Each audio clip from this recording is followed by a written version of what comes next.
Good evening, guys. Welcome to the stream. And I'm Cyanide. I'll be casting the remaining games from round one today. As of right now, I'm the only caster, Harry. So once somebody joins, I guess Adixie will update that, and yeah, I can just introduce them if they come online at any point. But yeah, so in the meanwhile, what I'll do is I'll just show the winner brackets and the matches that are remaining. So here we go. And yeah, so as the brackets show, we have Chaman Bahar versus Blitzkrieg today, which will be the first match that will be cast. And after that, we'll have Masterplan versus Kalinga Sanda 2 or KS2. And whoever wins between Chaman Bahar and Blitzkrieg will go on to face Black Sails, which I believe unfortunately has pulled out of the tournament due to one of the players not being available. So yeah, I mean whoever wins that set is basically getting an admin win directly into the third round, which is pretty amazing considering the fact that Black Sails was one of the strongest teams in the tournament. So I mean it's unfortunate for them, but yeah. And what I will do now is I'll just introduce the players here. So for Chaman Bahar, we have four players who entered in the team. We have K Trooper, we have Red Mess, Wacky Toad, and In Green Heaven. And it's a pretty strong team, if I may say so. We've got In Green Heaven, who is a 14 pointer who's entered on the basis of his 1v1 rating. So has Wacky Toad and Red Mess, who are both 11 and 13 pointers respectively. And finally, we have K Trooper, who's entered using the TG route and is at 12 points. On the other side, we have Blitzkrieg, who have Chaos, 18 rules, Wrath and Andrabi, and two of the players have actually entered using their 1v1 ratings. Wrath, who is an 11 pointer, and 18 rules, who is a 12 pointer.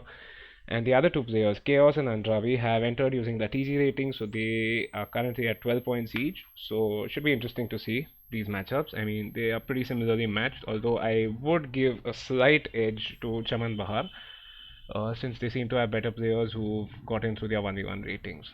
So yeah, anyway, what I can do is oh, is there still some static? Let me just fix that.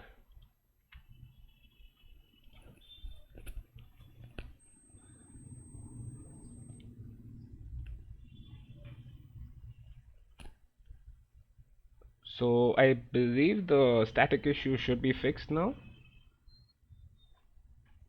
Let me just increase the noise suppression a little more.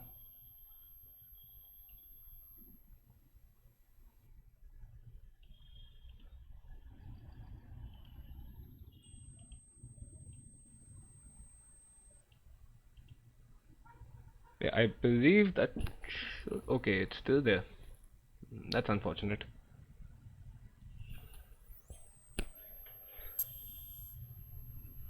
So yeah, what I'll do is I'll just disconnect my microphone for a second and I can connect it.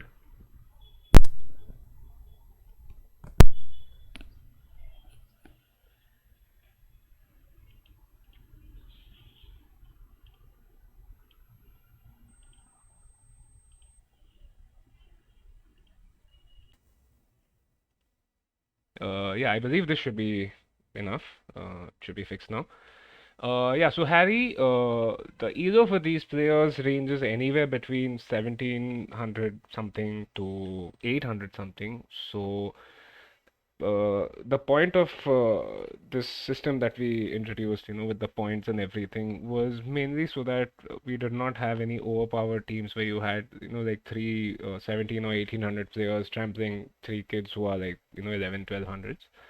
And yeah, so basically at any time you can have a team where the total number of points cannot cross a certain threshold, which means that you'll at the most be able to field two like pretty strong players, but then you'll have to field a weak player in your team, which sort of compensates, for the other side if they have three like average players like 13 pointers with a single 14 pointer or whatever. So we still get some close games over here. And yeah, okay, so the static is fixed, and yeah, I guess we can just go live. And let me just turn on the chat here. Yeah, so yeah, I mean, like I said, I'm the only caster today. If somebody else joins, we can always just introduce them and sync up whenever it's possible. But anyway, yeah, so here we go. I have unpaused, and it's in Green who, Heaven who has sent me the recording. So this is from his point of view. He is playing as the Japanese. I assume he's playing as the flank, and his teammate would be Red Miss. Yeah, he is playing as the Franks. He is the pocket, and the other flank is Wacky Toad, who's playing as the Ethiopians. So, pretty nice civs for these guys. I mean, they seem to have gotten a good draft out of it. And on the other team, we have Chaos, who is playing as the Mayans, the first flank. The pocket is Andrabi, who is playing as the Teutons, who unfortunately had an idle villager for quite a while. Seems to have figured it out now. He's playing as the Teutons, and the other flank is 18 Rules, who's playing as the Chinese. Chinese with their pretty hectic start because of the extra villagers means that they have to get room and they get some idle time on their TC. So I guess we should be able to see that here. Yeah, there we go. So 18 Rules currently has about a minute of idle TC time, but I mean that's something which happens with the Chinese anyway, so it's not a big deal. And the fact that he's got villagers who already got loom, and my display capture is dropping. Oh, I think 18 rules might end up losing a villager. Oh, okay, he just saves it in time. But I guess the loom helped him, sort of, because otherwise that villager was about to die. And so, I mean, the thing here is for Blitzkrieg, you've got two players who currently have loom already, owing to the fact that one of them was Mayans, the other was Chinese. And yeah, nothing much happening right now on the other side as well. We've got some idle TC time. It's cropping from the right side. Okay, let me just pause the stream here for a second.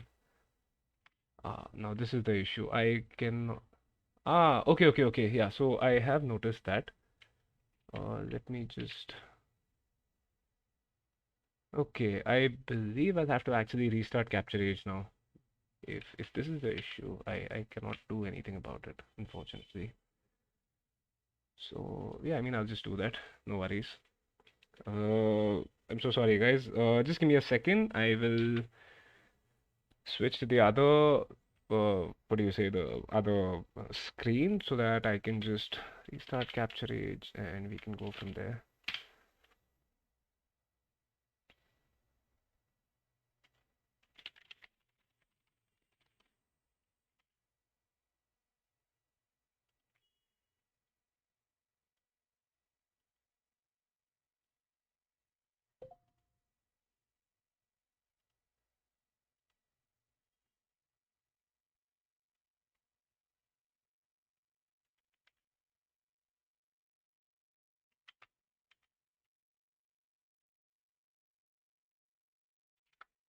Yeah, so I guess this should have fixed it. And let me know if there's any issue otherwise. I can just go live at this point. Somebody in the chat can just let me know. Anyway, so unfortunately, what this means is that we've lost the idle counter that we had initially because Capture Age will restarted. But I guess we can just carry on from here with the zero count. And I mean, since there's not much to talk about right now, these both these teams would I would expect both of them to have like relatively clean build orders in the Dark Age or whatever. So I'm not expecting any sort of villager losses to boards or whatever. So what I can do is I can just go over the map. So for in Green Heaven, he seems to have a pretty nice wood line on both sides actually. Unfortunately, his back is completely open. So, and he's got both his extra golds and his main stone over there. And his main gold is in the front. Hey Ice, this is Cyanide. And welcome to the stream. So yeah, for In Green Heaven, he's got a pretty safe gold, if I may say so. I mean, considering the fact that he can just sort of wall up from here to the edge of the map, the main gold won't be threatened. He can just wall up on this side as well, and that would ensure, safe collection of wood on that side. His opponent flank, or rather his pocket is playing as the Franks, right? So In that case, what about his resources? So his resources are actually quite safe. He seems to have chosen the front wood line for his lumberjacks, but then he's playing as the pocket, so he won't be threatened initially. And for Wacky Toad, we have a pretty bad front of the base because his main gold can be threatened. His main stone is also sort of quite open, but he's got a nice backward line and some extremely safe berries. So there's that.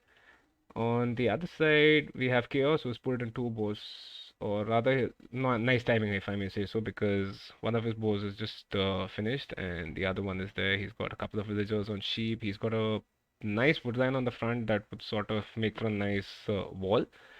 I guess he can just wall up from here to here, and on the side, I guess he can maybe take it to the gold if he thinks so, or he can just wall to the houses. And his gold is extremely safe.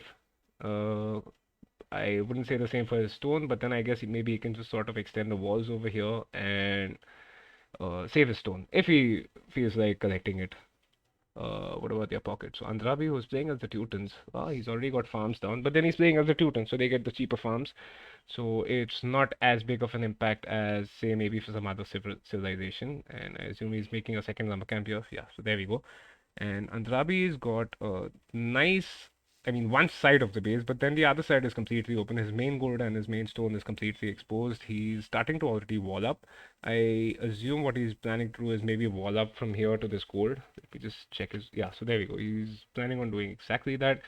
And I assume this is how his walls will end up looking. Uh, Something like this on the other side.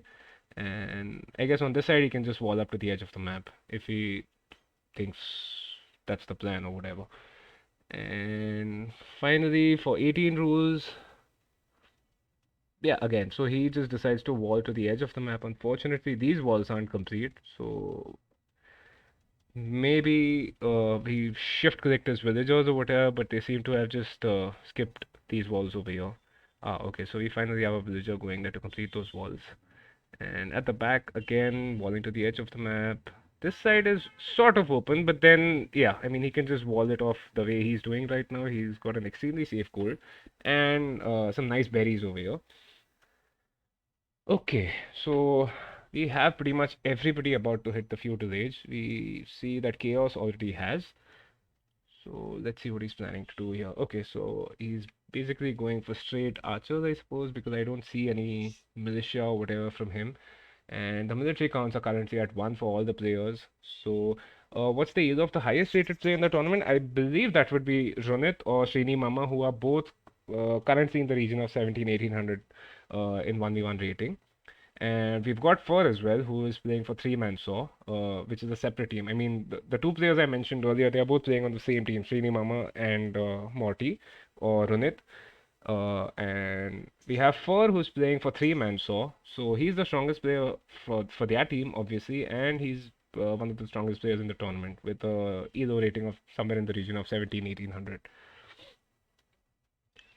Okay, so we already have somebody from Chaman Bahar who is sending militias. Yeah, there we go. Japanese militia, and I assume he will be going for the man at arms upgrade, or is it a rush into an FC? No, it's not an FC because he's going for double ranges. So I assume he could be going for the man at arms upgrade at some point. And Japanese infantry, as you might know, attack faster than standard infantry. So even three militias or three man at arms can do quite a lot of damage. So yeah, okay. 18 rules, finally getting his first range up. But then on the other side, if you see, in Green Heaven already has two ranges up, and he's producing archers out of both of them. What about a blacksmith? No blacksmith yet that I can see. Yeah, so there's no blacksmith. I assume he will go for it at some point. Let me just check their resources. So yeah. So in Green Heaven does not currently have the 150 wood required for the blacksmith. So I assume once he gets his 150 wood, he can just start with that. And okay, so Red Mess is already here with his scouts, Frank scouts. So they'll be stronger than your standard scouts. And I guess they're just trying to get in, but 18 rules already has an archer out, and unfortunately, he seems to be only making them from a single archery range. So, I mean, he'll just be outproduced by in Green Heaven, unless he actually decides to go for a second archery range, which he doesn't seem to be doing. Uh, yeah, so he does not have the wood either. And wait, what has he done? So there's the blacksmith and a single archery range playing against the Japanese who already have some bonuses on the wood, owing to the fact that their eco buildings are cheaper. So that's the mill and the lumber camp or whatever. And this is a clear misplay by 18 rules, building a single archery range against the Japanese. Because, yeah, as we can see, we've already got in Green Heaven with three man at arms, and he's got archers out as well. No fletching yet, but I assume he'll be doing that at some point. Um, so it's basic standard archer fight at this point. Chinese is an extremely versatile civ. Okay, so Chaos is already in the back of Vakitoad's base. And Vakitoad, who's playing as the Ethiopians, what about his military numbers? Okay, so he's got quite a lot of military out, and unfortunately they're having to come back, but they've got fletching and the armor upgrade. Chaos has just the fletching upgrade. Ethiopian archers, bigger number. He's got armor on his archers. So, yeah, I mean, unless Chaos decides to run, these archers are dead. Is Chaos sending more? Okay, so he's just collecting some archers over here on the hill. Is anybody going for any skirms play? Guess not. And we already have Redmas who is getting his wheelbarrow upgrade, so I assume he's close to Castle Age. Yeah, so I guess once he gets to his 800 food and 200 gold, he should be clicking up to Castle Age. Can't say the same for Andrabi, who seems to. I mean, I'm still trying to figure out what his plan is here because I've not seen any sort of scouts from him. He's got a stable up, but I mean, that's a single scout here. Okay, we've got two scouts here. And he's doing some damage on Red Mess, but these scouts will probably just end up dying here to these peers. So, yeah, I mean, overall, it's looking extremely good for Chaman Bahar at this point. Yeah, so, hey, Blue. Morty is a noob. Okay. Yeah, and as predicted, so Red Mess has already clicked up to Castle Age. On the other side, we have Chaos who's getting the wheelbarrow upgrade. So earlier than the Teuton player. Although I must say, I think Andrabi is one of the weaker players in the team, and he does not have this walled up. Let me just see if he knows that there's a hole over there. So he knows there's a hole, and I guess he just thinks that his enemy won't notice it or whatever. You want me to zoom out? Just give me a second. I'll do that. Hmm.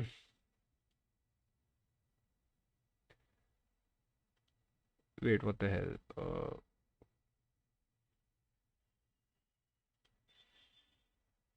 I assume this is where the zoom was. Yeah. So maybe I can just zoom out. Let's put it to 69%. And that seems to have done nothing for some reason. I guess I can just take a look at that after the game. Uh, but yeah, anyways, so, oh man, this is a massive ball of archers who just passed these three. I don't think he should even be going back. Yeah, exactly. Just send these forward. Wall this up. Wait, what is this villager doing? Okay, so Chaos does have both the upgrades, and so does Wacky Toad. These archers seem to have just sort of been patrolled inward, or rather just right-clicked inward. So yeah, I mean he should have patrolled that in. Unfortunately, he hasn't done that. But there's a big engagement about to happen here. Ethiopian archers versus Mayan archers. So Mayans get their cheaper archers. Right. There's a capture age over there. Uh, we've got a. Okay, so this is 18 archers, and we've got 14 archers here with. Okay, so now both of them have the upgrades.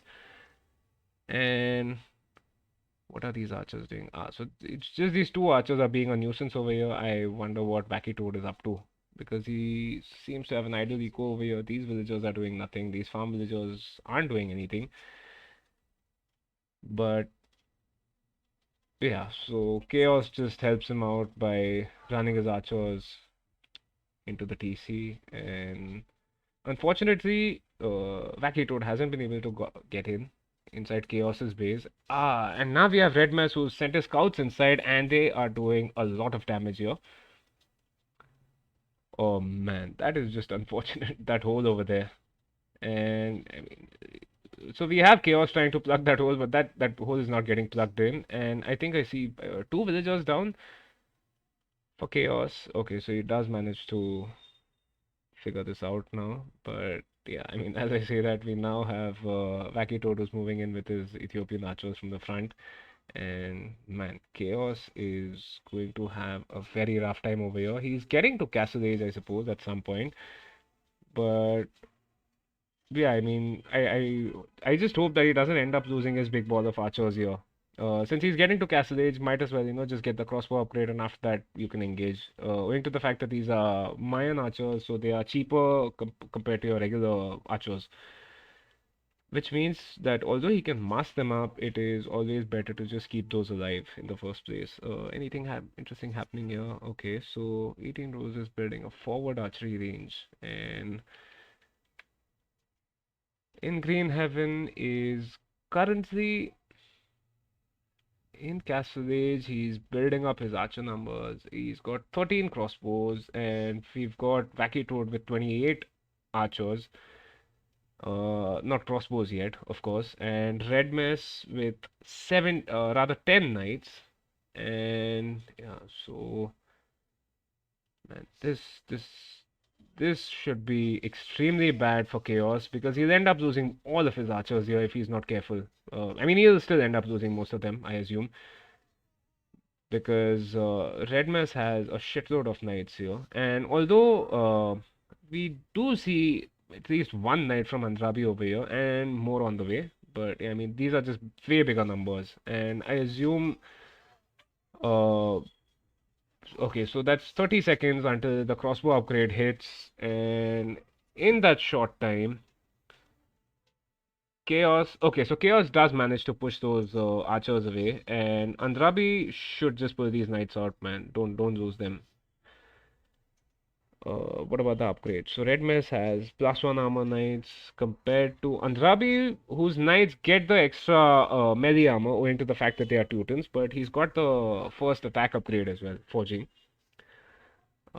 Anything interesting happening on this side? Guess not. So it seems both the pockets have decided to focus on this side of the flank, so that is Wacky Toad and Chaos, whereas on this side it is basically going to be a 1v1. Unfortunately, we don't see any action yet. I assume there'll be some at some point. Yeah, so I mean, in green, Evan has the hill advantage, so smartly put it away by 18 rules. And yeah, so not a lot of action going on right now. There's just some chilling, but I mean, as I say that, we have Red Mess who has got 10 knights over here, and yeah, I mean, this TC can easily be ranged. I mean, not the TC, but the villagers who are collecting the wood. So, I mean, what I personally have done lately, and what I've been doing for a long time now, is I would rather just put the TC on this side. So that saves your lumberjacks, and it offers some more protection against any sort of military that might be heading towards your base, trying to break in through walls or whatever. But yeah. So let me just check the number of ranges that these guys have. Okay, so we have 18 rules who is with 3 ranges. In Green Heaven, also with 3 ranges with Botkin upgrade, but just a single armor. And the same can be said for 18 rules. On this side, these guys are basically just chilling, man. And so that's 11 knights that are coming in for Red Mess, and 10 knights for Andrabi. Andrabi has the second attack upgrade. Unfortunately, he hasn't gone for the armor upgrade, and instead, Red Mess has gone for the second armor upgrade. So yeah, this fight should be interesting. Although I feel that Wacky Toad and Red Mess should be able to take this fight if they play carefully.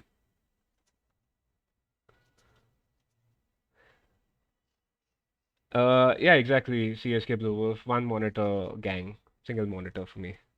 Um, I I can't seem to concentrate when I have two monitors to look at. So yeah, this is just better. And Redmas, what he has done is he has sent a few knights to assist in Green Heaven over here. So these archers are coming in, and okay, so this means 18 rules.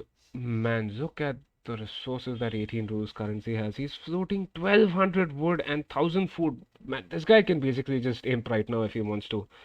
Andrabi is at 1300 food.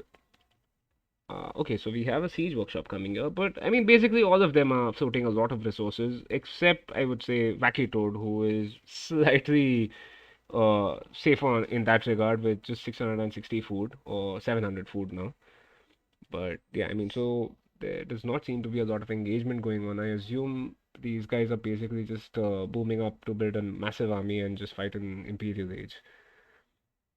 Uh, do converted Lithuanian knights get relic attack bonus? I believe they do not actually. So if you convert a Lithuanian knight, and if the Lithuanian player had, let's say, three relics, and with the plus three attack upgrade, it would not be shifted over if the knight gets converted.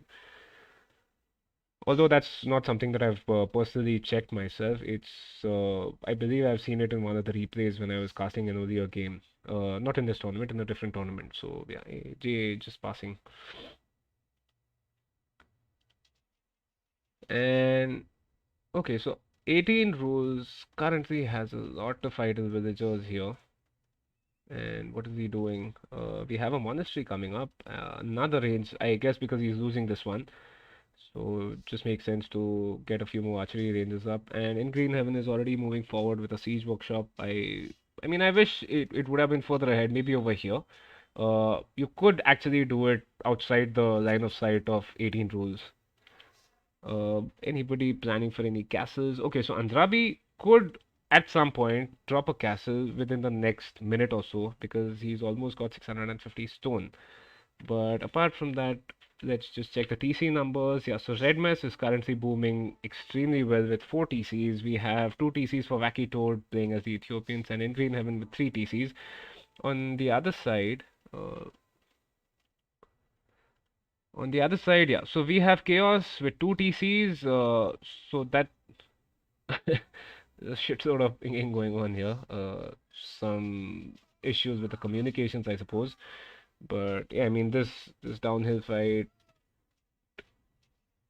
should result in more casualties for Chaos, and he smartly just moves away from that fight. I assume he's asking for Andrabi's knights. Yeah, indeed, man. Some sh extremely shitty gold for this guy. I guess he's just unlucky with his map gen. And what about his main gold? Wait, has he exhausted his main gold? Oh man. Okay, so we already have 18 rules who's going for a migration, a mass migration over here. Which means that his current base is toast. Yeah, yeah, exactly. Yeah. I think this is the last of his main gold. So, man, if in Green Heaven plops a castle down over here, that's pretty much, just over for 18 rules. And okay, so he's going for a lumber camp. And he's using this extra gold that would actually be belonging to Andrabi. It's not a neutral gold, it's the standard 4 pile gold. So I assume that belongs to Andrabi. And right, any engagements? Nothing on this side either. It seems, yeah. So we've got pretty much all the players heading up to Imperial Age. It's just on Chaman Bahar's side where all three players are slightly later to Imperial Age, whereas on Blitzkrieg's side we have just Andrabi who is remaining. The other two flanks have got to Imperial Age faster than the pocket. And a bunch of barracks coming. Okay. So I assume he is planning for an eagle switch at some point. Oh man. This is just bad military controls. And Man, just uh, move these villagers somewhere else, man. You can use this woodline if you want to. Ah, we have a nice battle about to happen over here. But then 18 Rules has already almost vacated his base. So, I mean, these villagers, unless he pulls them back, they are dead. And Captram's coming in for in Green Heaven. What about the siege? Okay, so two siege workshops. Unfortunately, no castle yet. Is he collecting stone? Oops. Oh man, Andrabi can build almost two castles, and Wacky Toad on the other side can drop a castle. Oh, but we have a massive engagement here. Chaos has moved into Wacky Toad's base, and Andrabi's knights are making some extremely short work of those gold villagers. So, yeah, I mean, unfortunately, at this point, Wacky Toad has just seven villagers on gold. I mean, he still has a shitload of gold banked up. He's at 1400, almost 1500 gold at this point. But that's, I assume, this gold over here. These seven villagers are all that's remaining of the gold miners. So we could actually see a comeback from Andrabi and Chaos on this side, but unfortunately, on the other side, 18 Rules' base is about to be completely flattened. These obelisks with bracer and the second armor upgrade, whereas on the other side, 18 rules with just the botkin upgrade.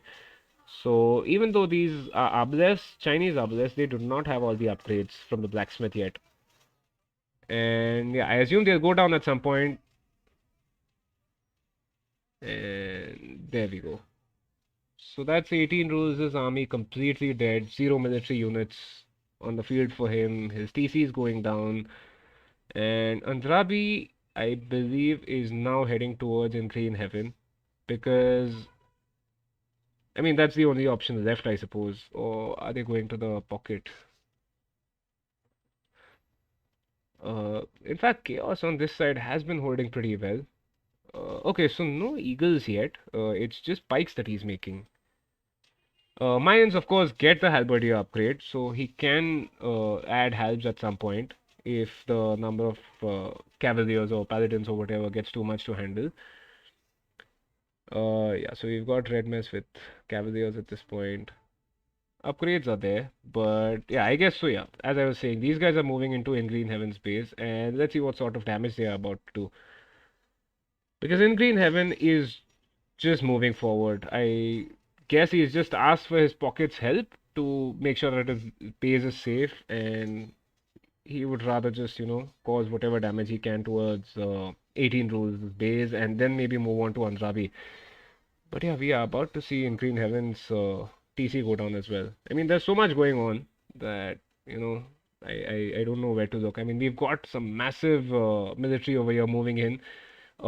This castle is sort of protecting his eco.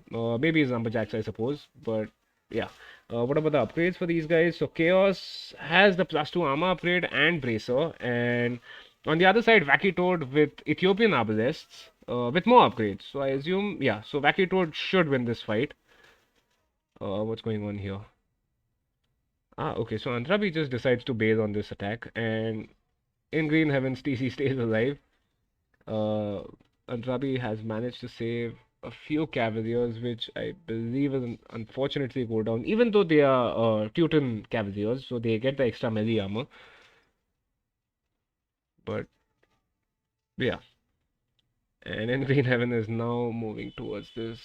I assume he's about to be surprised by that castle over there. And oh man, he's just running his obelisks into castle fire. I guess he's paying attention elsewhere. Maybe microing somewhere else. So, I mean, I assume he had 60 obelisks, so he's got 52 now. He lost 8, and we have the Paladin upgrade coming in for Red Mess. Uh, What about for Andrabi? So Andrabi is still at a cavalry upgrade. He has not got the paladin upgrade. So Red Mesh should obviously be able to get it sooner. And what's happening on this side? Okay, so Wacky Toad has managed to sort of nullify the push. The issue now is that Wacky Toad's front of his base is completely open, and we've got Chaos building a bunch of forward archery ranges. Uh, what's interesting is he has not decided to switch to Eagles yet.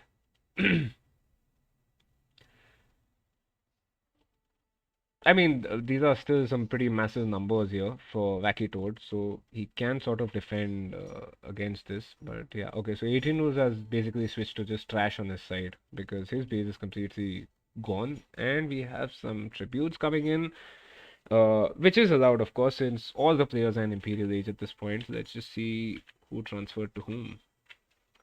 So we have 18 rules who has received 2500 resources, and on the other side, we've been sent by Andrabi. So Andrabi playing as a good pocket over here. But right, so what's going on? I assume. Okay. So this is interesting. Nobody is actually thinking about trade yet, which is surprising because most of the gold, at least the gold that they receive as part of their base, is about to be running out very soon, if it hasn't already. So yeah, no trade coming in for Chaman Bahar. What what is this? Wait, what the hell is this? So Andrabi and Chaos seem to have moved some villagers to the corner of the map. Chaos is getting raided. Ah, yeah, there we go. But yeah, so Chaos with his halves managed to push away Red Mess's paladins. But yeah, so I assume and in good faith that these villagers are here to build markets rather than, players just sending some villagers to the corner of the map and stonewalling them in. Got 18 rules with a shitload of skirmishers, and man, don't tell me he's going to be able to take paladins with this. So, I mean, the way I see this game is 18 rules is completely dead at this point. He has just 76 villagers, and in fact, we have just 60 villagers for Chaos.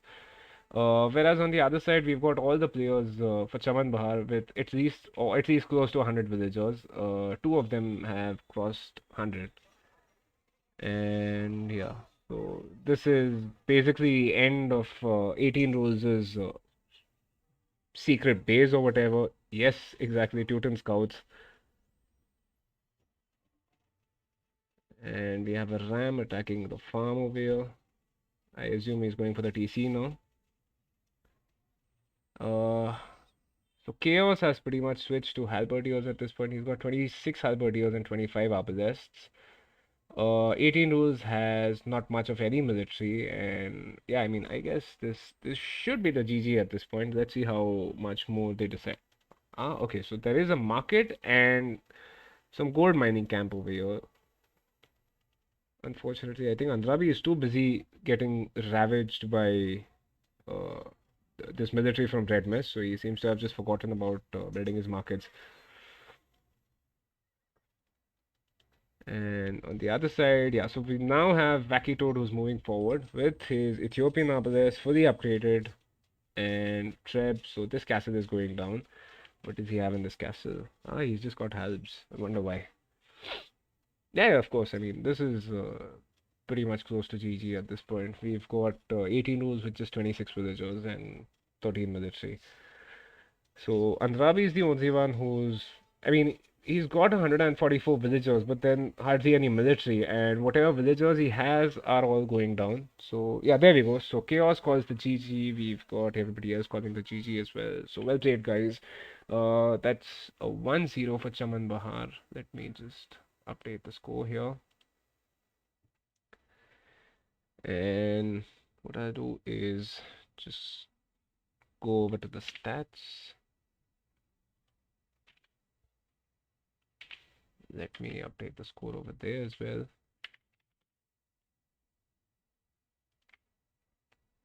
So we have Chaman Bahar with the 1-0, and so here are the stats. Red Mess, I assume. Okay, interestingly, it's in Green Heaven who has been judged the team's MVP by the game. But I mean, Red Mess with his Paladins, Frank Paladins, yeah. He's got a pretty kick-ass KD. Although in Green Heaven did have the largest army and the largest number of buildings raised, so yeah, that siege came in pretty handy.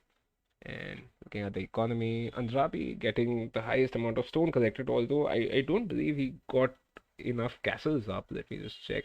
Yeah, so just two castles, and you don't need 3600 stone for that, so that's just unfortunate. Technology wise, the feudal upgrades came in at pretty similar times for all of them, but yeah, I mean, Redmas just got to Castle Age faster, even though he did produce scouts and more of them compared to Anzabi.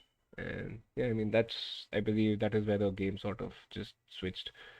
Although we did have Chaos with the early aggression and doing quite a bit of damage to Wacky Toad, but unfortunately the damage wasn't enough and did not happen quickly.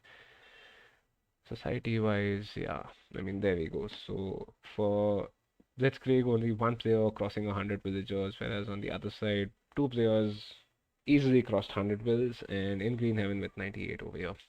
So looking at the timeline, yeah, 18 rules, as we can see, had a pretty rough time. Let me just go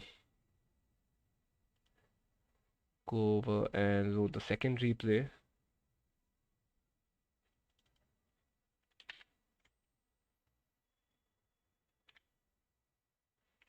And yeah, so there's the overlay. I wonder what's happened with this.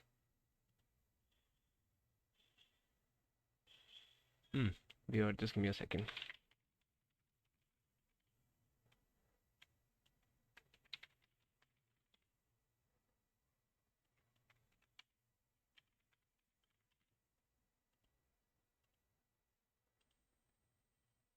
So yeah, that's one for Chaman Bahar and zero for Blitzkrieg. And we have Arena now, and this is genuinely Arena. It's not hideout or whatever. So yeah, there we go. Let's just take a look at the civs here. So we have in Green Heaven playing as the Incas. Nice. I hope there is some action on the Incas front with the tower rushes or whatever. Should be interesting to see. His pocket is Redman, who is playing as the Lithuanians. So uh, I guess he just prefers to play pocket because I actually haven't seen the entire teams play. I mean, for these guys, for Chaman Bahar at least. And then we have the other flank, K Trooper, instead of Wacky Toad. So Wacky Toad has unfortunately been benched for this game, and we have K Trooper who is playing as the Vikings. Looking at the other team, for Blitzkrieg, we have Andrabi, who is now playing as the flank instead of the pocket, and he's playing as the Saracens. Their pocket is Chaos, who is playing as the Cumin. So, okay, so that's interesting. They basically just switched their positions. So, since we had Chaos playing as flank in the first game, and the other flank is 18 Rules, who's playing as the Courts. So, we've got a couple of meme civs on this side of the map. We've got the Incas versus the Goths, and I mean on the other side it's pretty standard. Although we do have a scout fight. We missed that unfortunately. Okay. So Andrabi actually has 17 seconds of idle TC time. I mean you can't justify that on Arena. On Arena you should be having perfect timings, uh, or as close to perfect as possible. Maybe a second or two of idle time is. I mean it's all right. It happens, but yeah, I mean 17 seconds is just way too much. And I believe Andrabi might even end up losing his scout. And yeah, so we have K Trooper who is pinging. I assume he's pinging his teammates to just tell them if any of them have a scout nearby to, try and help him out finishing this off.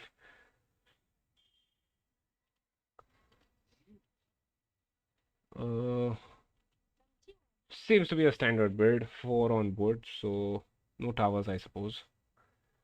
But then we do have Chaos who's playing as the Cumin, so we might see some sort of aggression in Feudal Age on this side. Maybe some cap trams with Saracen archers. So, I mean, that's always a possibility. Let's just see what happens.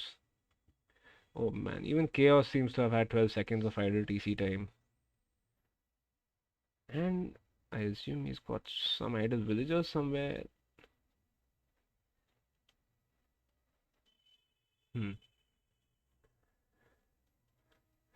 Yeah, exactly. God's gonna destroy all. But okay, so tell me something, Blue Wolf. In a fight, in a 1v1 between Incas and Goths, who would you rather choose? I mean, personally, I would just go for the Goths. uh, since I've played with them quite a lot. But yeah, what do you think?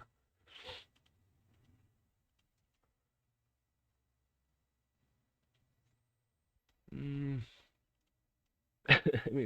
there's not much going on, of course, this being arena. So all we are left to talk about is either TC times or yeah, I'm talking about arena. So on arena, COTS versus Incas, what do you go for? With Incas, you have this possibility of doing some early feudal age aggression, but on a map like arena, it doesn't work usually. As long as you have some good players, of course. So yeah. So you prefer COTS as well.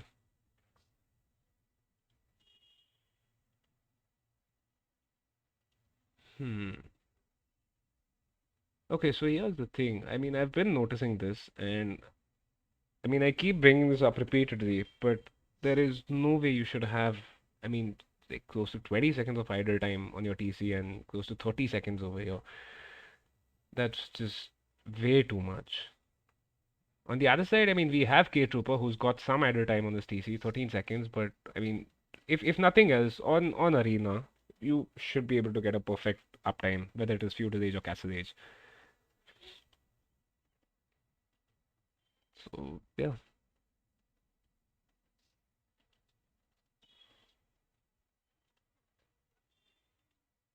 Poor coming in. Okay. And we do have 18 rules who has clicked up to feudal age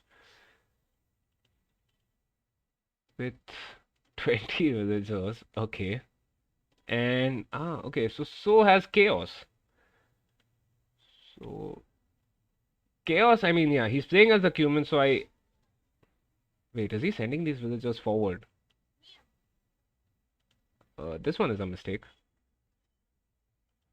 Okay, so we do have chaos who's sending some villagers forward. Yeah, I know he should be going for a 2 TC feudal, but then he's sending a couple of villagers forward. So I'm wondering what that is.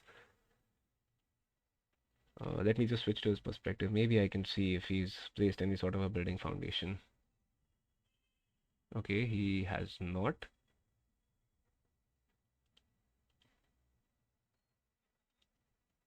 And unfortunately, he's got a idle villager over here. So, hmm, we have the Gods player who seems to be ping. Okay. I think I know what's about to happen. There is a gate over here at the edge of this wall, which means you can technically place a tower over here and have your villagers just jump in. This, I believe, should not happen on DE, but we see that it is happening. So this is basically called tower hopping. Uh, and I believe Spirit of the Law does have a video about this. So if you, not Spirit of the Law, sorry, Kanye T West. So if you guys are interested in learning about that, you can actually take a look at it. If there is a gate at the edge of your wall, something like this, instead of a wall, a block of wall or whatever, you can actually place a tower here and you can have your villagers hop in. And yeah, so 18 rules is going for the man at arms upgrade. Okay. And double barracks. Right. So we will see some aggression here. This is pretty early. We are at just 11 and a half minutes. Yeah, exactly. It's extremely costly, man. Which means I assume he's not going for a second PC in Feudal Age. So, if this push fails, Chaos is pretty much dead. And he'll have to hope that 18 rules is able to save him. Nothing much happening on the other side, I suppose. Yeah, this is pretty standard over here. So these guys just want to boom. Although we do see that Antrabi has one archery range up, but then I guess they will be clicking up to feudal at some point. Yeah, there we go. I think this is just something that has been unfortunately missed by these guys. Okay, so 18 Rules does know about this. Maybe he doesn't know the trick, which is why he has not suggested this to his teammate. But this is most definitely possible to hop through.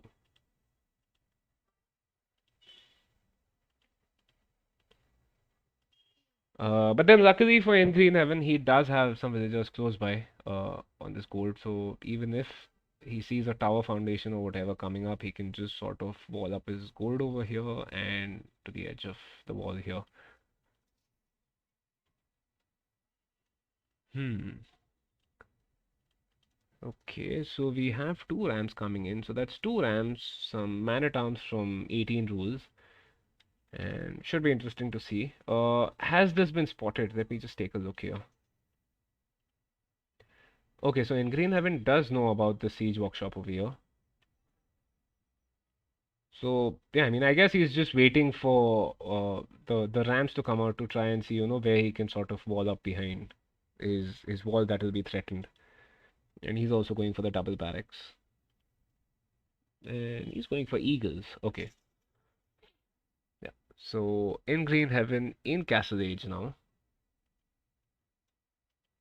And he's going for the second TC. Right. So you guys might have actually seen this piece of footage in the trailer that we had. And I mean, I know what's about to happen, unfortunately. So yeah, we shall see this gate breaking at some point because these villagers don't seem to be too interested in fortifying behind it. I guess he might just place some houses or whatever on this side and on this side, but then these are three rams. Oh man, those stone walls are not going up. Most definitely not going up. And what about on this side? Ah, so we do have some Saracen archers over here. Unfortunately, no fletching yet, so we're pretty useless at this point. And yeah, there we go. So these rams and manatars are already in Green Heaven's base, and there's a shitload of manatams here from 18 rules. Uh, so I mean, these eagles are obviously wasted because the manatams counter them owing to the bonus damage. So man, this is just bad luck for Green Heaven. He's got two of his golds in the front.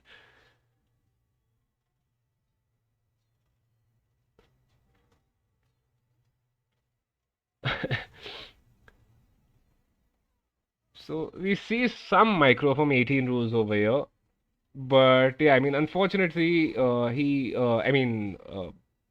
Chaos ends up losing two of his Rams. But yeah, I mean, the TC is going down. The Eagles won't be able to do much against these Goth Man at Arms. And let me just check the upgrades. Okay, so they do have the upgrades. They've got one attack and one armor, but then, I mean, running into the TC fire does not make any sense. Just pull them back. This is a massive misplay here by 18 rules. He's lost quite a few man at arms. Instead, he should just garrison them in this ram. On this side, so we do have Andrabi who has broken in through the stone wall, but then we've got K Trooper is just camping with his skirmishers on the other side. These are elite skirms, of course. So, I mean, yeah, these archers will have to just go back. What's happening on this side? So we do have the TC going down. Uh, Wait, what? Oh! So these guys do decide to just call it the GG at this point.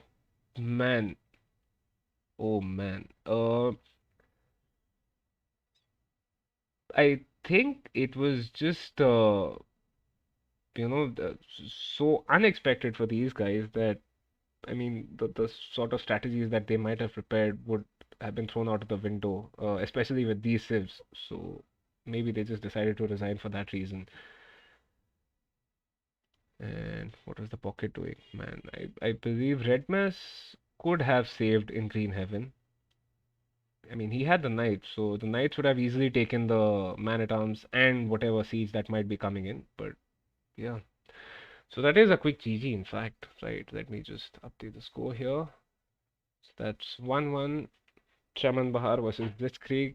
Man, this is a big shock. But then, I mean, extremely well played by the Blitzkrieg guys uh, on Arena, which was their home map, of course, because they lost the first game. So I guess they did have the strategy in mind and they managed to execute it perfectly. So yeah, GG's guys. And I guess we'll just go and take a look at the stats. So not much to be said. I mean, for Arena, 20 minutes is an extremely short game. I mean, by this point, usually you guys are still booming. So, uh, yeah, we have a game which gets over in 20 minutes, or rather less than 20 minutes on Arena. That's a massive shock to me. Military-wise, yeah. So 18 rules and Andrabi going for heavy feudal or rather early Castle Age aggression, which sort of, you know, tilted the scales in their favor. And in Green Heaven, man, this is unfortunate. I mean, he had never had any sort of an army, and since he was playing as the Incas, he would have needed to make slingers, but instead he went for eagles, which was the wrong move because they were just countered by the man-at-arms. Eco-wise, yeah. So Anzabi with the highest amount of gold and wood collected. Makes sense. He was going for archers with his Saracens pick. And yeah, apart from that, K Trooper did, I mean, owing to the fact that he's playing as the Viking, so he did get at least 1 star on the food collection, but yeah. And yeah, as I said, these guys they wanted to finish off the game in a hurry, so neither of them actually even like, clicked up to, or maybe they might have clicked up to Castle Age. I might have missed that, but yeah, none of them actually getting to Castle Age. Society numbers, yeah, it's pretty similar. In all this chaos, I guess we missed the fact that Red Mass did collect 1 relic, but pointless. And yeah, so mm, maybe I think because we might have missed this. What was the village? Ah, okay. So, sorry. In Green Heaven was left with just 16 villagers. So, I guess, yeah, he just decided to call it. And what I will do now is update the score on this. And finally, I guess we can go to the third game, which will be. What the hell is going on in the chat? Who has a pawn shop named Chawan Bahar, Babuji?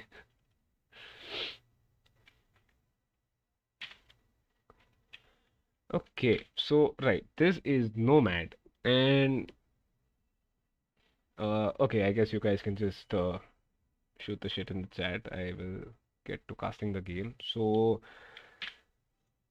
uh, this is Nomad, and we have okay. So the players seem to be unchanged. We have in Green Heaven, Red Mess and K Trooper playing. So. That's for Chaman Bahar. And for Blitzkrieg, we have Chaos, 18 Rules, and Andrabi. In this, I mean, there's owing to the fact that it's Nomad, there's not much that can be said about their maps or whatever at this point. So what I'll do is I'll just go through the civs. We have in Green Heaven who's playing as the Malians. We have Red Mess who's playing as the Slavs, and K Trooper who's playing as the Aztecs, right? And on the other side, we have Chaos who's playing as the Persians. 18 Rules who's playing as the Huns, and Andrabi who's playing as the Portuguese. So, okay, there's a bunch of pinging going on here. I assume it's okay. So, K Trooper has decided to place his TC here. Just a point of note, since this is the first time we've actually got Nomad in the map draft in this round.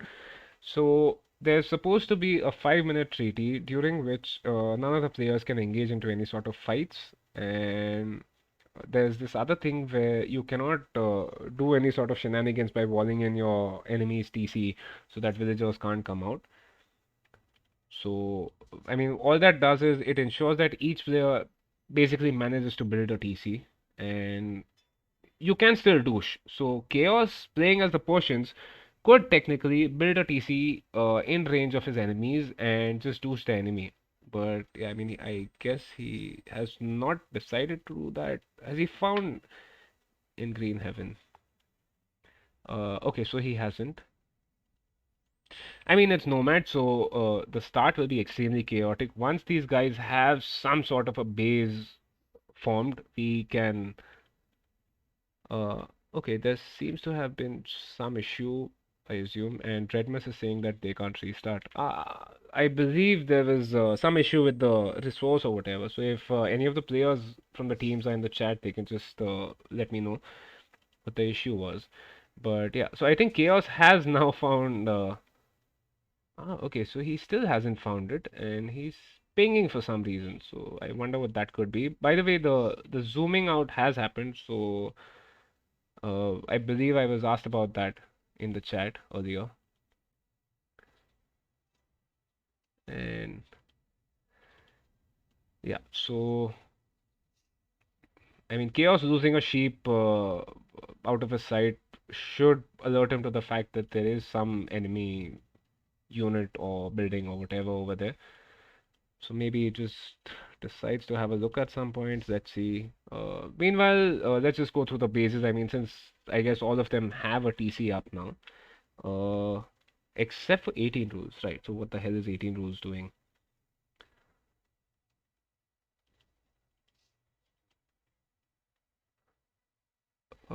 Wait, what the hell is going on with 18 rules? Because he's at just three population, three villagers, and I can't seem to be able to find him. Let me just K Trooper is forever alone, and 18 rules is forever nomad, I suppose, because I can't. Man, what the hell? So we find. Wait, I did he make some sort of a mistake with his build order? Yeah. So I just found his TC that's coming up, but I believe he might have made a misplay over here by, I don't know, does he even have a dock? Okay, so he does have a dock. I think he might have just mistakenly placed a lumber camp, which would have meant that he would not have the wood for a TC. Oh man, and that is extremely unfortunate for him.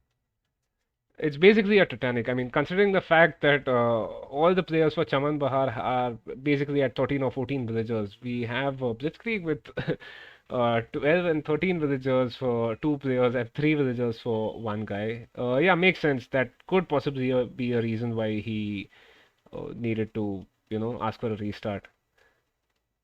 Yeah, makes sense, Indian. He might have just made fishing ships and then realized that he can't build a TC now. Yeah, so much for the Sylvan. Uh, I mean, this is just an extremely silly mistake. I assume he does not know the build order for Nomad, which could be one of the reasons why he ended up with this sort of a mistake over here. But man, this is just a massive loss for 18 rules. And I mean, on the other side, we have in Green Heaven, we've got K Trooper, who's here, who is also booming pretty well, and where is Red Mess? So unfortunately, Red Mess being green makes it extremely difficult for me to spot his TC. Let me just try and find it. That's not a TC.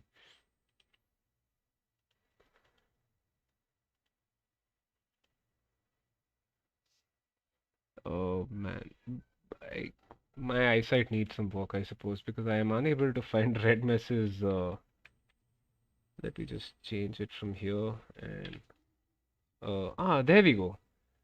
So we have Red Mess over here, and then we have Andrabi on this side.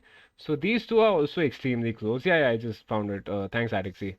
So these two are extremely close, and then we have Chaos and In Green Heaven over here, who are also extremely close. So should be interesting to see. Whereas K Trooper, man, this guy can basically just chill without any sort of aggression from any of his enemies. Like most of the action is going to be happening here because we have four players here. Or five, in fact. We've got Andrabi in the yellow. We've got Red Mess in the green. We've got 18 Rules, who's finally got some sort of an economy going, although he's still like 10 villagers less than his teammates. And yeah, so we've basically got five players in on one side of the map, and then K Trooper can basically just chill if he wants to.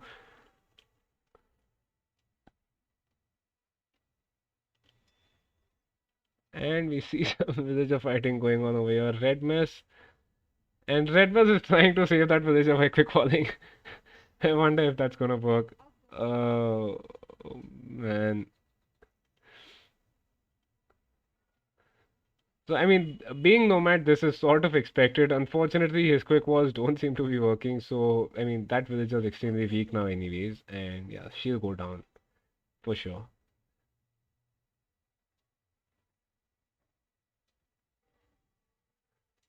Yeah, I mean, you can pick whatever color you want, man. I'll just press Alt G and go for the enemy colors or the blue and red colors. I might have bad eyesight. I still have a little bit of intelligence left. And right, so what else is going on? Man, 18 rules. Okay, so he's sort of finally catching up, but then I guess he'll just fall back the moment he clicks up to feudal age because we've got Chaos who is at 26 villagers, and we've got Andrabi who is at 22. And Andrabi is already in feudal age. On the other side for Chaman Bahar, all three of them are in feudal age. So we should be seeing some fire ships coming out from these guys. I believe in Green Heavens, Andrabi's docks are here, right? And we've got in Green Heaven with his docks over here. Hmm, no military yet. And what is K Trooper doing? So K Trooper playing as the Aztecs. Let me just check his scouting here. Owing to the fact that I mean he's just on a completely different side of the map. Yeah, so he hasn't scouted anything yet, man. Yeah, and the first fire galley coming in for Andrabi. On this side, no military production happening yet. Let's just take a look at their resources in the meanwhile. So Red Mist can pretty much click up to Castle Age in some time. I mean, he's got almost 800 food and 100 gold. On the other side, we've got Chaos, who has 80 gold, but then he's not collecting. As I say that, he seems to have assigned three players to gold. So yeah, all of them, I guess, starting to look for. Wait, what the hell? Why is he placing the barracks like this? Okay. Maybe he just wants to deny himself some gold. And right, so we have in green who is placing his first tower. I think I know what's coming. So this tower is coming in, and I assume he's about to just start towering the shit out of chaos now. Unfortunately, that tower seems to be slightly out of range of these villagers here, so that means chaos can still collect stone at this point, and it's the barracks which seems to be threatened. Any fights going on over here? Fire galleys from K Trooper. On this side, we have fire galleys from Andrabi and some fire galleys from In Green Heaven as well. 18 rules finally manages to get to Castle Age. Unfortunately, he's like 10 villagers behind on his own teammates. On the other side, man, these guys, like, we've got K Trooper with 40 villagers already. So K Trooper is basically going to be able to boom unchecked, and I predict that at some point we'll just have this massive number of elite eagles, possibly with Garland Walls, just coming in and wrecking the shit out of everybody else. And a demo ship over there. Unfortunately, I think yeah. So in Green Heaven, does okay? So I mean, he does have some military. I just wonder where it is right now. Ah, yeah, there we go. So that's one fire galley over there. What's this pinging? Hmm. How many games left? So there's this third game for Chaman Bahar versus Blitzkrieg, and after that we'll have Master Plan versus KS1 that will be cast. And I believe game three of Supremacy versus Werewolf was also concluded. So I think they've already posted the replay. So in that case, I can just download the replay and we can finish off that game as well, which would conclude the entirety of round one tonight.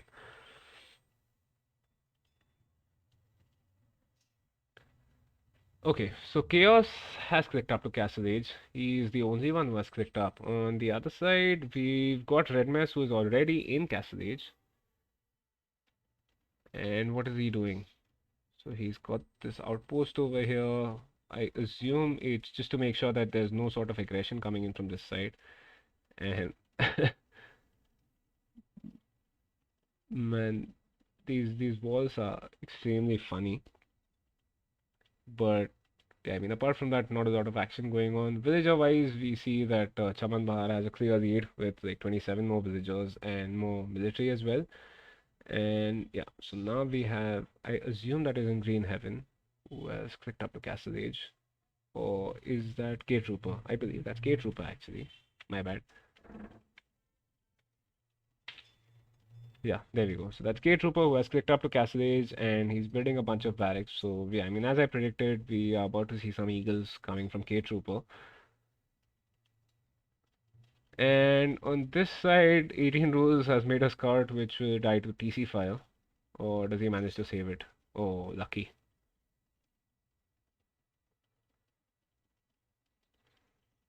Okay, so unfortunately, no further towering action going on here. And what is 18 Rules doing? So, okay, these guys, I assume, want to be sharing some gold, but yeah, I mean, as I say that, we have these knights coming in from Red Mess.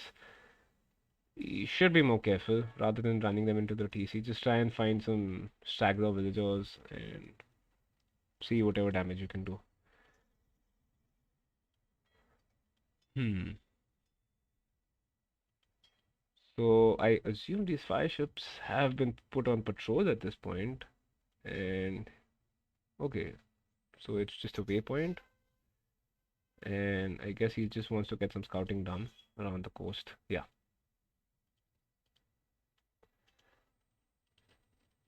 a lot of pinging going on, not a lot of action.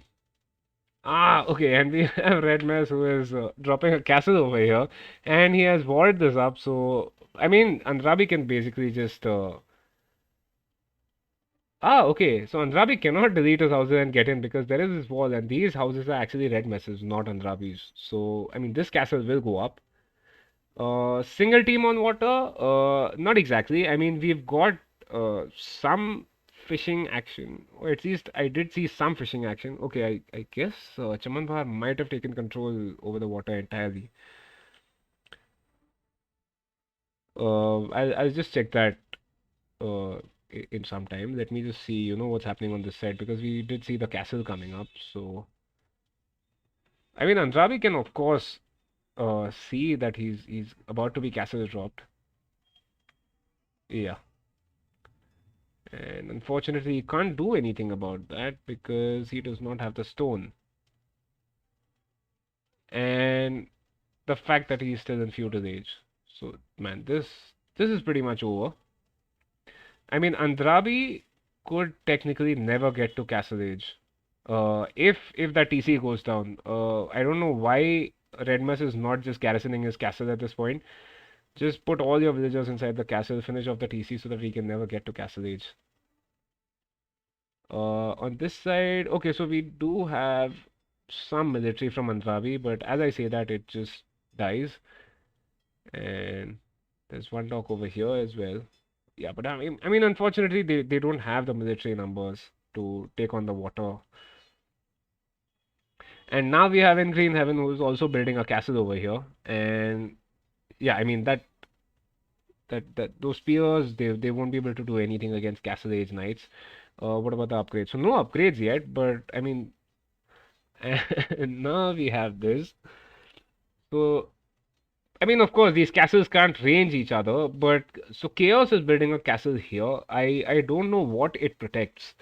I mean, it doesn't protect the stone. The stone will, of course, be threatened by this castle over. I wish he had built the castle here or maybe over here, so he would at least have some sort of, safe gold that he could collect later on. I mean, as it stands, that this castle does not even protect his own TC. And on the other side, we have K Trooper, who is at 16 military, so that's 11 Eagles and 5 fire ships. And on the other side, it's basically a feudal army for all of them except for Chaos, who has a couple of camels. But I mean, yeah, 2 camels, they won't be doing shit. 3 camels now, right? And does he have any upgrades on them? So no upgrades on these camels. What about in Green Heavens? No upgrades on theirs either. And no upgrades on Red Mess's Knights either. So, I mean, these knights will go down to these camels, owing to the fact that it's a counter. But yeah, I mean, over the long term, this is looking like the GG, and Chaman Bahar is expected to move into round two. I mean, just look at the eco. 18 was finally gets to Castle Age at 30 minutes. What's happening over here? So Andrabi's docks are going down as well. No military production for him either. He's got five military, so that's three spears and two archers. And yeah, now we have Eagle Warriors coming in for K Trooper. Dranzo, just a second. Did I mute you? Or I mean, did I? Oh, yeah. Just give me a second. Uh, yeah. I guess you should be able to hear me now. Hello.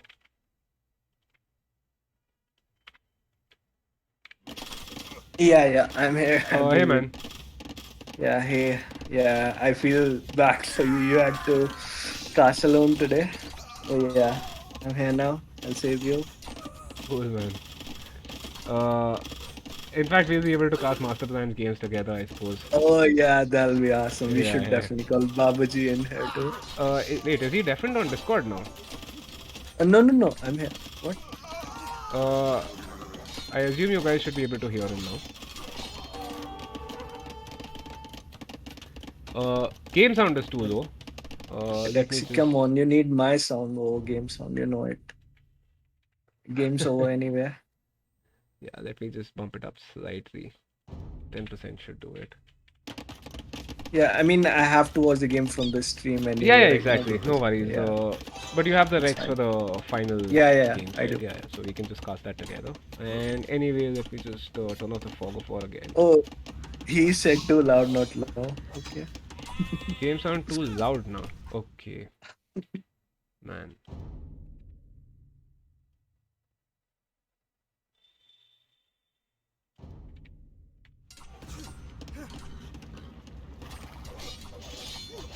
Yeah, my eyesight needs some work.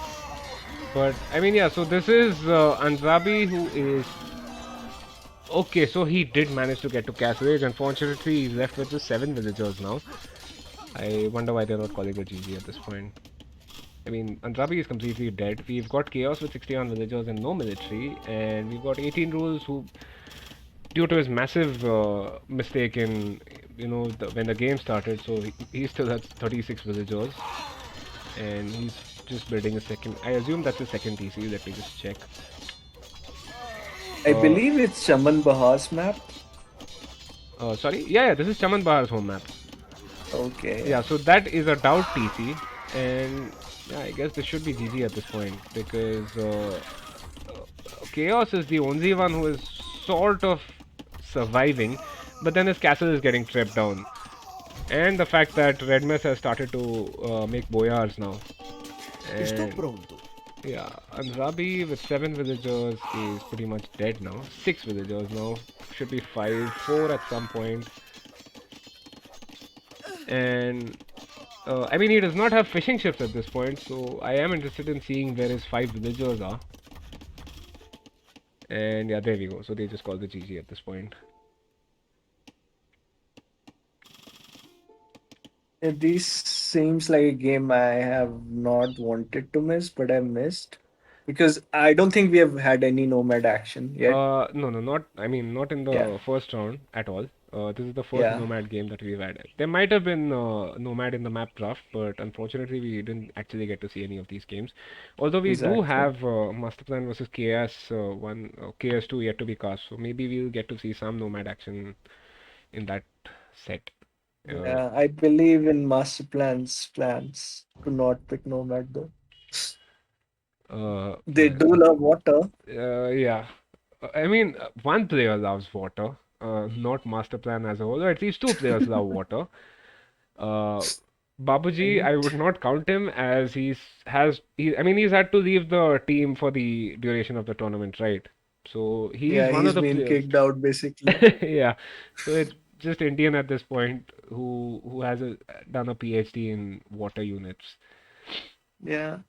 I mean, this game seemed like a one side victory, Exactly, yeah. I mean, fully water. 18 rules Yeah. basically just messed it up initially, and Mhm. there was no coming back from that. And the fact that K Trooper was like so far away from everybody else that he could just boom unchecked. And I mean, you can just see the KD here. So K Trooper is basically like got this massive military, mostly Eagles, I suppose, if you're counting the land army. And man, just look at his KD. That's 71 to 17. Yeah. Yeah, I mean, he had half the map to him alone, Exactly, yeah. and And you can look see at the that. fish he has taken. It's Yeah, yeah, I mean, insane. just look at the eco, man. This guy, except for the Yeah, stone, he's way ahead of everybody else in all the other resources. exactly. Like he doesn't even have a very OP save on it. No, no, I mean, Aztecs, yeah. On Nomad, I would not count it as one of the strongest saves, but it's Exactly. just, yeah, lucky spawn position for him. Yeah, And yeah, so 90 villagers and as well. I think they're missing the strongest member too in the team. Uh, Is it for, Chaman for Bahas? Chaman Bahar, we've got In Clean Yeah, Heaven, Red Mask, K Trooper, and who's the final player in their team? We've got I Wacky Toad, yeah. So Wacky Toad, no, no, actually Wacky Toad is the lowest rated player on their team. He's the one who's the 11 my pointer. bad. Okay, I thought he was the 14 pointer. Okay, No, my no, bad. it's in Green Heaven who is the 14 pointer. Red Mess is 13 points, K Trooper is at 12 points, and Wacky Toad at 11. But I mean, Yeah, the way 18 rules played, even though he was the 12 pointed player on their side, so one of the three players who were rated at 12 points, I guess that mistake was just way too much. yeah, So yeah, let me just yeah. update. I think like it's kind of you could say a very good map preparation. Yeah, yeah, most definitely, man. Yeah. Let me just But update the yeah, well bracket. played to Blitzkrieg. They can go on to like they can try in the losers bracket. Yeah, yeah, most definitely. So what I'll Yeah. do is I have just updated the bracket here, and I can show it on the overlay. So yeah, there we go. So now Chaman Bahar moves ahead, and they should have faced Black Sails in round two of the winners bracket. Fortunately for them, Black Sails has pulled out of the tournament because one of their players is unavailable. So they basically get a free entry into round three. Chaman Bahar, I And they mean. get it as the second seed, basically, I believe. Yes, Is yes. it? Yeah. No, no, I don't think they are the second seed, but No, I mean that would be the route for the second seed. yeah, yeah, But yeah, they'll exactly. have to face Team Arquebus Or Master soon. Plan or KS2, whichever team ends up winning round one goes to face Oh Team yeah, my Arquebus, bad. right? Yeah. So, I mean, I don't know if you know the results, but if you do know them, please don't spoil them for No, us no, no. I on the don't know the viewers. results Yeah, yet. yeah, exactly. I'm completely like the only result I know Mm-hmm. is the ones we have casted. I haven't even seen the games from yesterday yet. Ah, okay. Yeah. So, fair enough. And let's just take a look at the loser brackets now. So, we now have KS1, Blitzkrieg, Blue Team, and Shikari, who are in the loser bracket. So, I mean, they're still waiting for their opponents, who they will figure out once round two of the winners bracket is over. Mhm, mhm. But, We can probably cast this later on if we finish this set too. yeah, definitely. Yeah, yeah.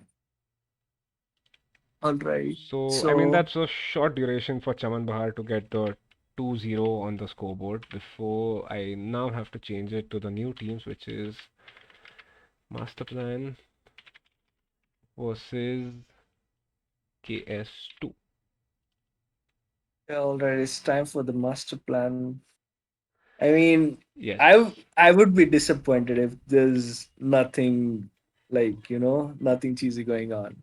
I believe in the stats, even though like I don't think they're playing with the strongest team yet. Hmm. So, Master Plan Because versus KS2. Let me just load the replay. So, okay, so we have Indian Condor, we have Sir Tala, and we have History Node who are playing for Master Plan. And then on the other side for KS2, we have AFC Glady, HBZ Driver, and Wolfpack playing for KS2. Okay, so just give me a second here. I'll have to load the replay. yeah, And yeah, yeah. I need to load it to one sec.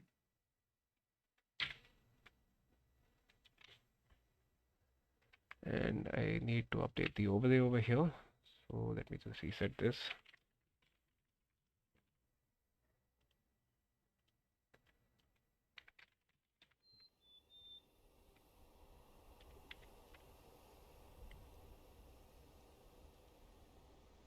So, how's your experience with capture age going till now? It is extremely hectic, but at the same time, there's so much of useful information that's available. Um, I mean, personally, I feel that this capture age can be massive if you are casting 1v1 games. Like it is Mhm, mhm. superb.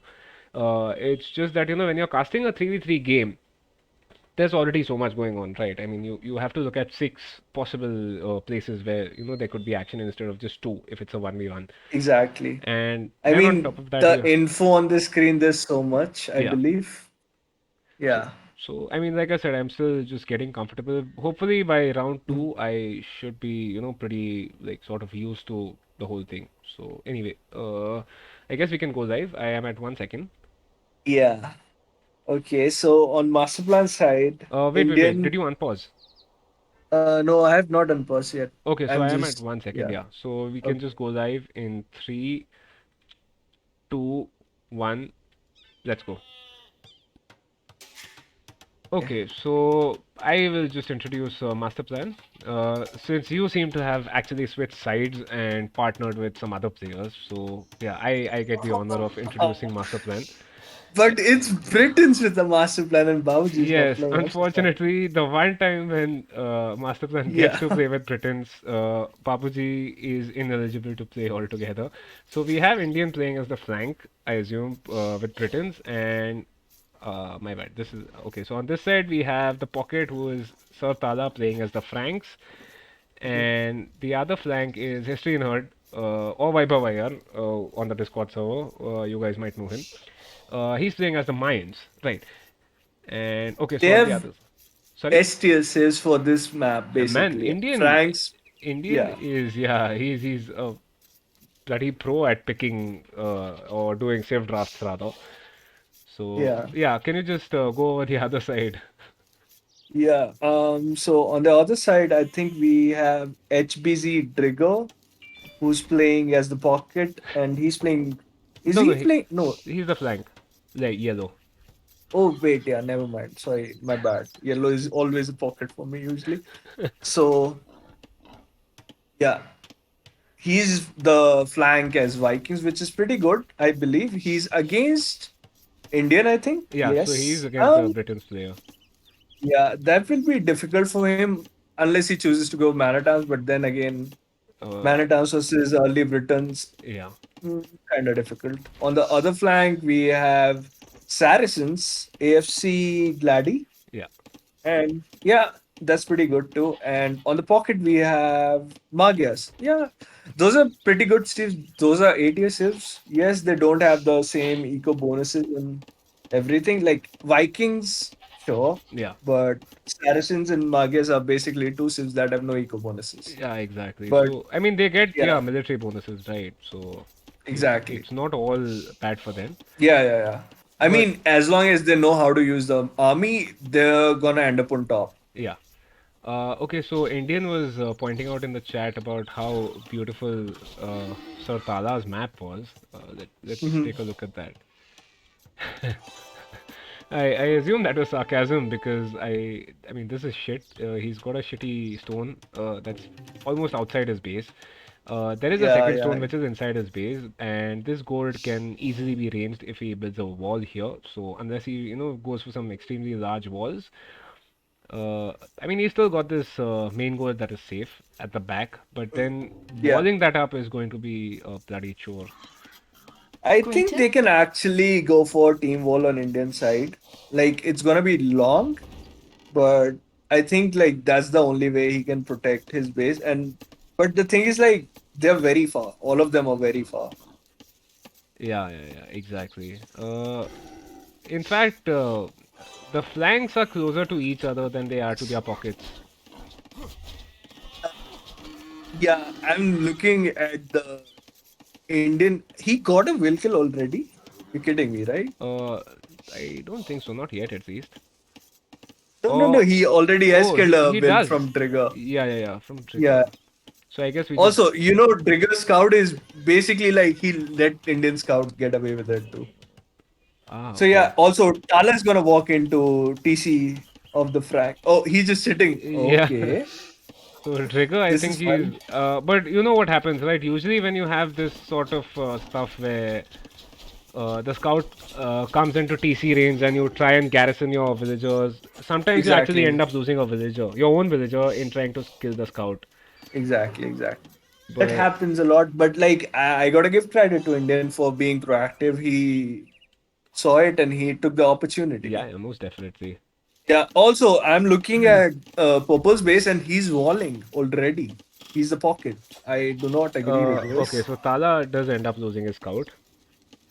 Yep. I think that was a bit of passive scouting by Tala. Yeah, yeah, but then I mean he's playing as a Franks. I assume he's going for scouts anyway. Ready. He's got three on Mhm. board, so that's the standard scouts build order. So Yeah. he Looking should. at the will count, Trigger's only on 18 wills right now compared to 21 from Indian Condor, and he's against Britons. That's Yeah, gonna yeah, be yeah. so devastating for him. Um, yeah. Tala's sending his villagers to. Okay, Wait, he's but just going for a stand-up will. no, no, but you were talking about Wolfpack who has started walling. He's walling the Yeah, back of his base, which makes no yeah, sense. yeah. I think he just saw. Oh, I've built houses. Let's build something else. I'll just put this villager on Yeah, building. I guess that makes sense. But Yeah. I mean, if they've analyzed any of Masterplan's games, they should know Hmm. that Tala usually plays as a pocket, and he does go for scouts into knights. So, I mean, walling up makes sense. It's just that his walls will have to be extremely massive. I mean, assuming he Yeah, tries I to. mean, even if he goes for walls, I think given that he's Magias, he can just use one spear, wall later, use those early on aggression with the scouts first. Hmm. Because Yeah, that's yeah, where yeah. his advantage lies Exactly. right now. Yeah. Uh, Indian so, has also started to sort of form a wall with his buildings, but apart from that, yeah, it's yeah. pretty open otherwise. Yeah, he should know he's far ahead right now. Yeah, yeah, most Um, definitely. Although the funny thing is that Wolfpack has the highest score. So if you're just looking at scores, you would think that KS2 is ahead at this point. But I mean, yeah, Masterplan should know that they've already got one will kill in the Dark Age itself, which is massive. yeah, but Wolfpack's going FC. Oh, is he? Yes, he is. But I don't think like that's the perfect build order because he's on 29 wells right now, and that's gonna hurt his flanks a bit too much as long as the master plan's flanks are able to do damage Wait, here. wait. Why did he click up at 29? What sort of a build order is it? And now he's got Begin. like 12 villagers on berries. Um, I promise you, I did not coach him. This is not my build order. Okay, so I think like both the flanks have archers out, and no, actually, there's a drush coming from history, and I think he's gonna walk into a tower. Oh, We already have never mind. a Man-at-Arms build coming in from Dryger. He's got his three Man-at-Arms inside Indian's base at this point. Yeah. Indian just manages to quick wall his Berry Wills. Unfortunately, he won't be able to do the same for his Yeah, Lumberjacks. I don't think Tala should take the Yeah, fight yeah, because absolutely not.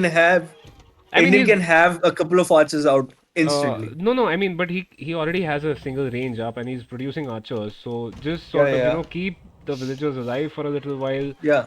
He has double range, Yeah, not yeah, even he's got single the range right second now. range as well. Yeah, Yeah, I just missed that. he's got enough villages on gold too right now. So like, he's Bam very bam. ahead of Yeah, yeah, yeah. Trigger. He just needs to Ready. be aggressive with this army. So Indian has 8 on wood and 8 on gold. Ideally, you should have 11, but yeah, I mean, these Ready. villagers were driven away because of the man-at-arms, so it's just slightly off the village allocation. But yeah, I mean, he should be able to sort that out pretty quickly. Yeah. I Eh, mean, with Britons, it can get a little bit hectic because he's gonna need all those resources quicker than usual. Yeah, yeah, yeah.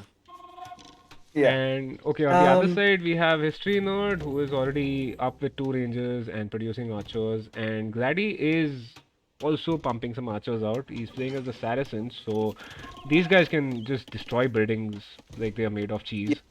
Yep. And Also, I think Tala scouts have reset Trigger, and he's not walled at all. So he can do Ah, potentially a yeah, yeah, lot yeah, of yeah. So, I damage. mean, these berry villagers from Trigger are about to go down.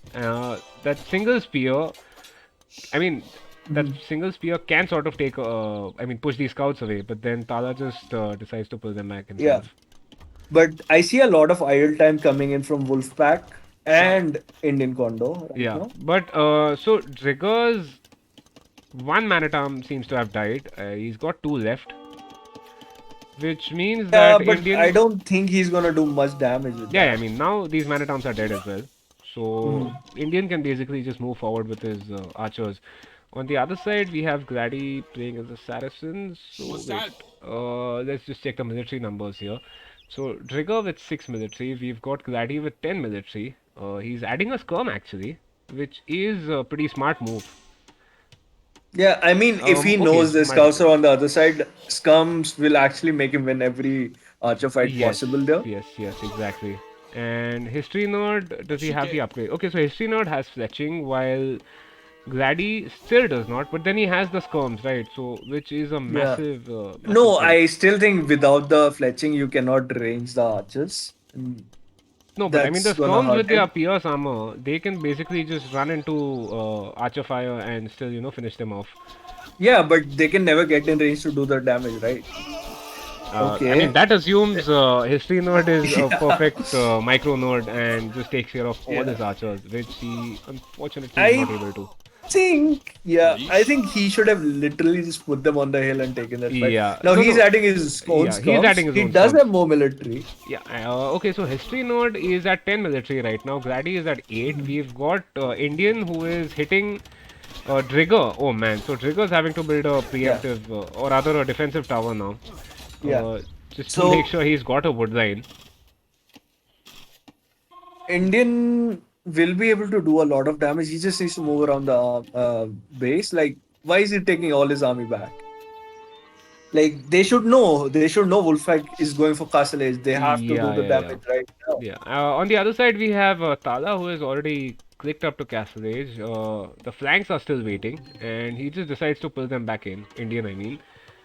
I mean, I wonder why. He could have pushed in from this side, right? On the other side, where his walls are there to the edge of the map, he can just I go think in he's from there. pulling back the army because the pockets in Castle Age, and that's usually the right move because he can lose all the army to like 4 knights.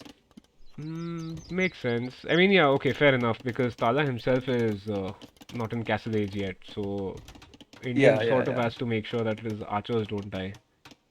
yeah.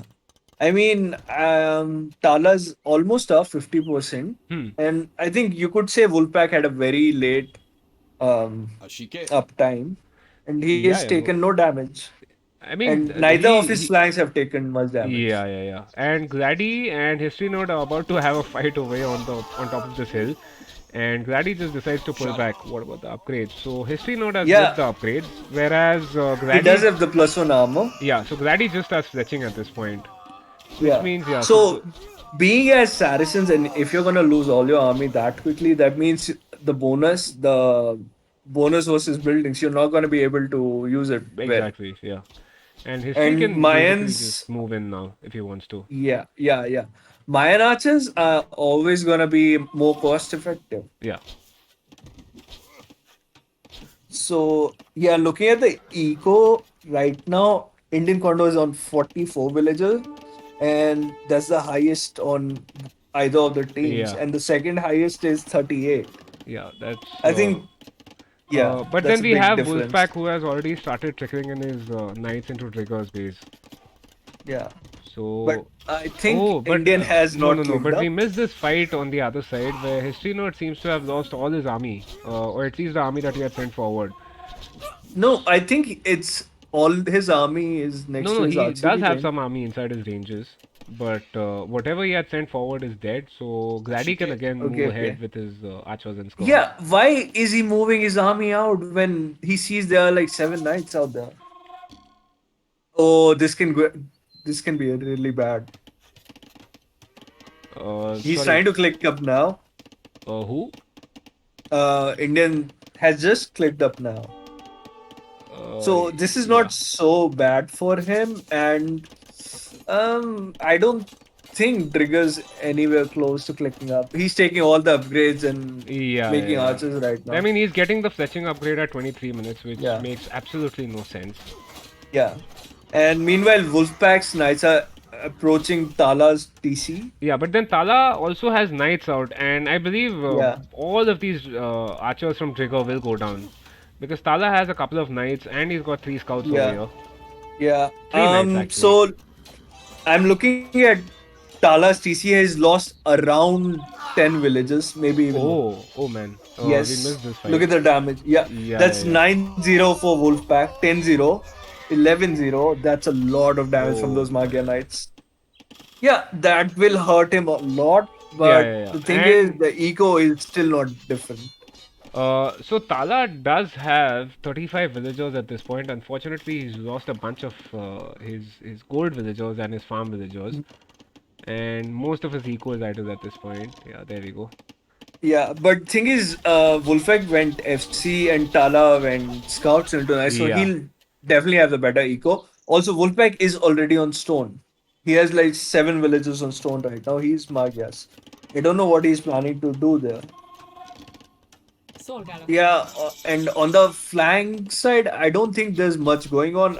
I think we missed the fight History took with his army Yeah. So I mean, history still got because, some archers inside his range, yeah, yeah, and rest of them are inside his base. He's yeah, got the crossbow and the botkin. So crossbow and botkin coming in from both the flanks yeah, on yeah. master plan side. I mean, Glady, Glady is on 26 village, 26 military number. He should be using that.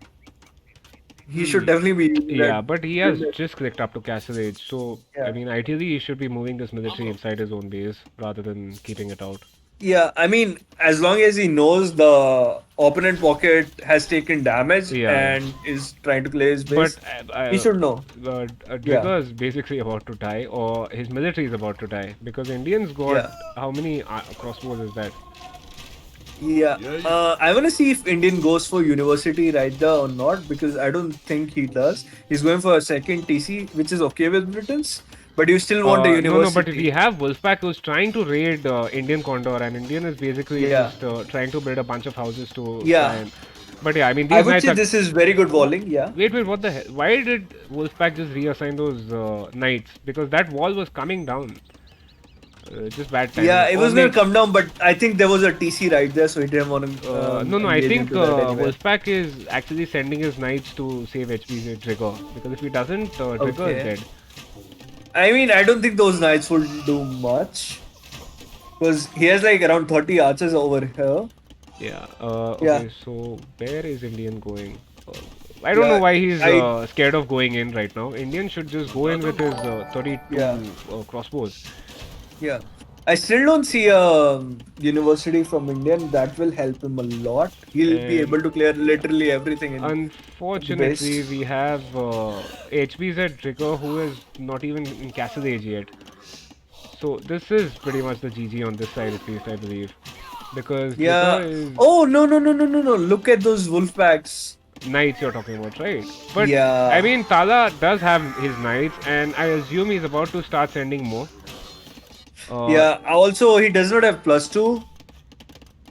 yeah, he has the free attack upgrades that Magyars get. But Yeah. if Indian just Yeah. goes into that small gap over there, inside the Yeah. wood Yeah. line, Yeah.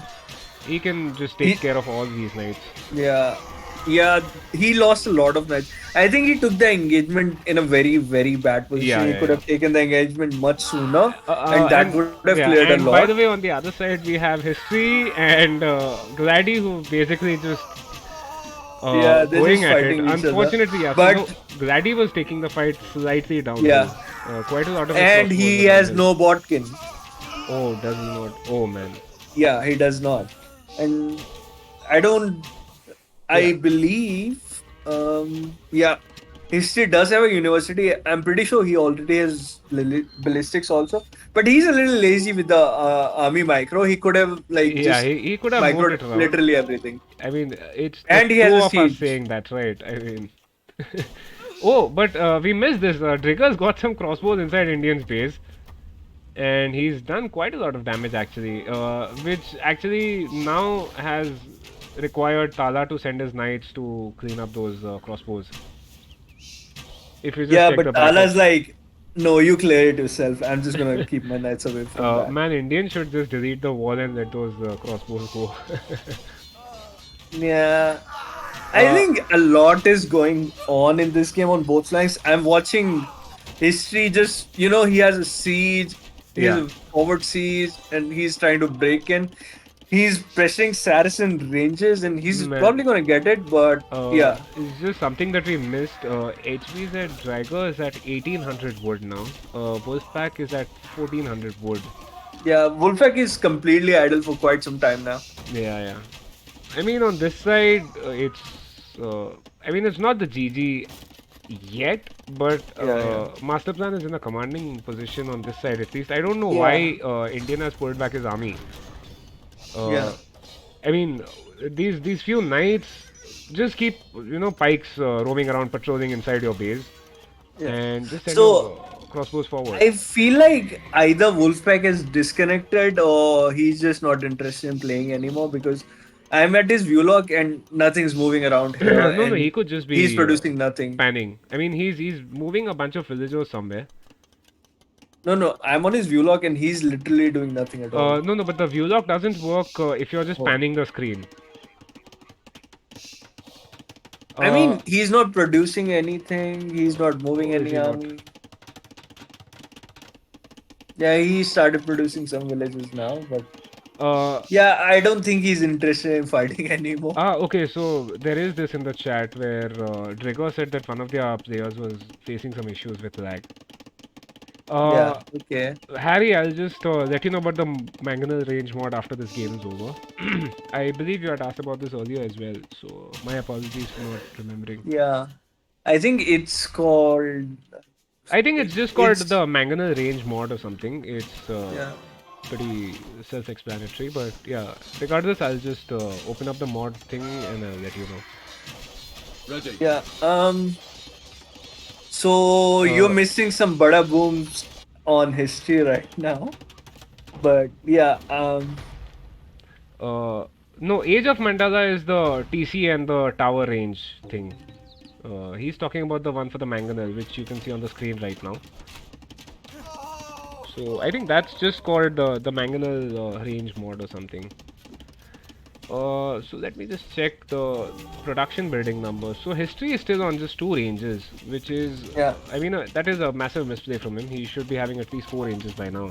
Yeah, Whereas, I'm looking at this military count on history. I think it's 18 to 45. And I think that's because of a single mangonel that happened. okay. Oh, by the way, Wolfpack's villagers are just passing Indians' crossbows, and yeah, Indian finally does This notice is them. classic. Okay. Yeah. That's a lot of army. I think he realizes. Yeah, I yeah. I think mean, he might have been going to drop a castle for Trigger, but this army is completely gonna wipe out Wolfpack's yeah, yeah. base, Most definitely. I mean, those knights. and he's gonna lose the few knights he has. Yeah, Indian has ballistics now, I believe. Yeah, yeah, he does have ballistics. And what about the stone? So Wolfpack and Rigor can pretty much drop a castle. Rigor still needs some stone, but on Master Plan And the side, town bell. yeah, he shouldn't be doing that. Okay, so Wolfpack is dropping the castle now. Yeah. Unfortunately, I believe that Yeah. castle might not go up. I genuinely believe if Tala just looks on the other side, he would be able to No, I see. don't think he will. Ah, that's just Oh, Wolfpack's aim. I wonder which TC was it on, but like it's not gonna matter right now. yeah, yeah. Also, on the other side, History has been able to break into Gladys' base. I think he, Yeah, yeah. And I mean, as I was yeah, saying, that castle won't go up. It won't. yeah, And history is taking care of Glady on this side. yeah. Glady dropped a stable and created his own nest because he's getting no help from his own pocket. And now he's adding skirms, but I don't think that's gonna Yeah, do yeah, yeah, much. exactly. And he does not even have the botkin upgrade. Yeah. So these are just standard scoms with fletching. I mean, they are elite scoms, not standard, but yeah, Yeah. no botkin If you upgrade or anything. look, Trigger's actually sending his crossbows to Indians castle. Like he was moving around that army trying to send like should have Oh, sent this to his yeah, you pocket, can but he just lost see, like a lot of yeah, them. you can just see the trail of dead crossbows over there. Yep. And Indian will lose. Ah, that's actually very quick reactions from Indian. So he loses just one villager over there. And Trigger, I don't know what he's planning to do. I think he's going on the pocket. Also, I see Magyar Hussars coming from Wolfpack right now. So history's started adding in some eagles. Unfortunately, they are still eagle scouts, so they'll go down to Oh, these. he loves his Mesosevs. Yeah, yeah. But I mean, against Saracen Knights, Yeah. yeah, let's This is kind of interesting. They're like, oh, we're gonna have no pocket. I wait. think like Thaler should have sent a couple of knights here Wait, to play all the stumps. why is Indian sending his entire army back? He doesn't want to deal with those crossbows, What the those hell? archers. Yeah. Okay, so by the way, we've missed it in all this. Tala is already an Imp. Imperial, yeah, and he's getting the Yeah. Cavalier upgrade. We've got Yeah, yeah. History who's getting the Eagle Warrior upgrade. Yeah. Also, Wolfpack is making cav archers, I think. Yeah, but no upgrades on them yet. Yeah, I don't know. He's got 30 cav archers queued right now. What is going on in this game? What is he trying to do? And he's got Britons against him. Oh my god, this is classic. Uh, Wait, why is Indian just chilling over here? I mean that Britain death wall. How many crossbows? That's way over 60 for sure. Yeah, I mean Yeah, that's just they 60 over over here, the and then speed. you've got some straggler crossbows elsewhere. He's making Babaji proud right now. This castle again, nah, I would have just placed it on the pocket Wolfpack and just finished him off entirely.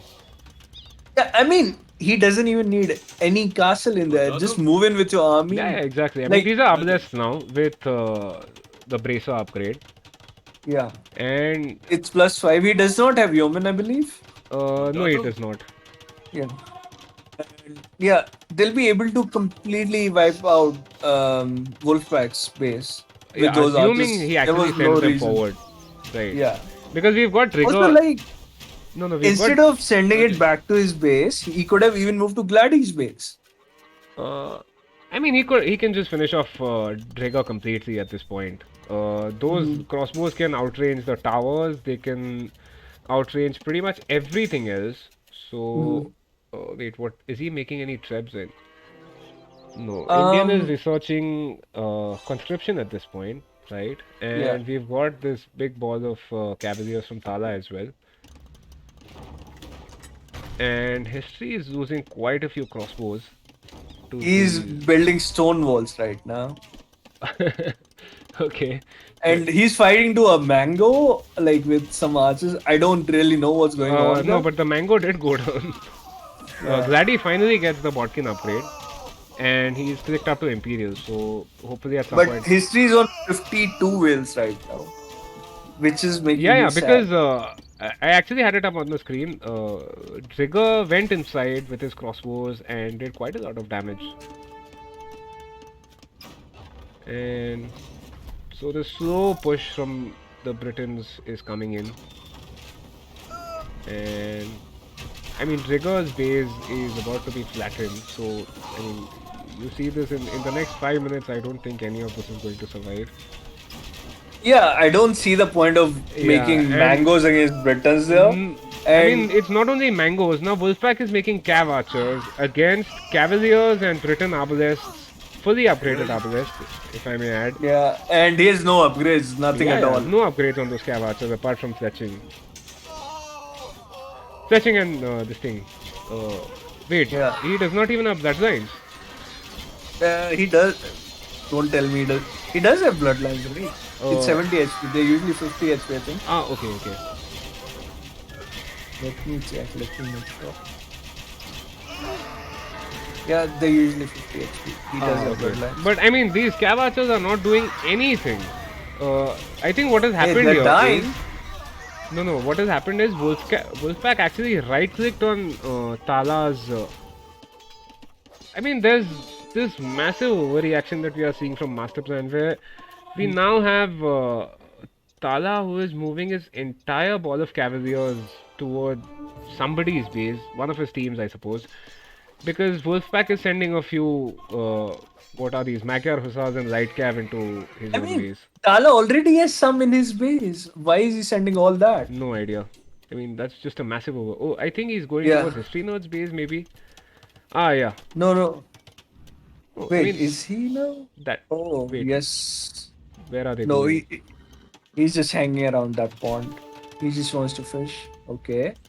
Also, I believe there's a lot of lag incoming for me. Okay. Okay, he's taking them in the center of the map and they're just standing around Yeah, yeah, next to a they're just lion's chilling over body. there. And So, Indian with his slow death ball is yeah, just finishing off Trigger completely now. yeah, I would say this is very, very passive Yeah, from yeah, okay, so there Masterplan. we go. Should So know. the GG has been Um, called. yeah, Wolfpack was also making halberdiers, pikemen actually, not halberdiers. Okay. But Yeah, but I yeah, mean, this is. They've just called it anyway. So, hey, yep, yep. Doomster, welcome, man. Okay, so Wolfpack still hasn't resigned for some reason. Maybe he wants to just make sure his entire army is dead.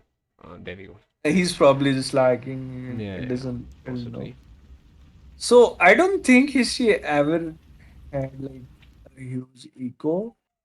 Like his highest was 56. Villager numbers? Yeah, Yes. history was at just 56 villagers. So And like I don't know what's going on. Like I don't see a second TC from him, do I?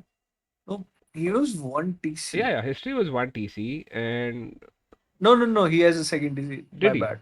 Okay. Yeah, yeah. It's right next to the stone wall. Ah, okay, yeah, yeah, yeah. Got it.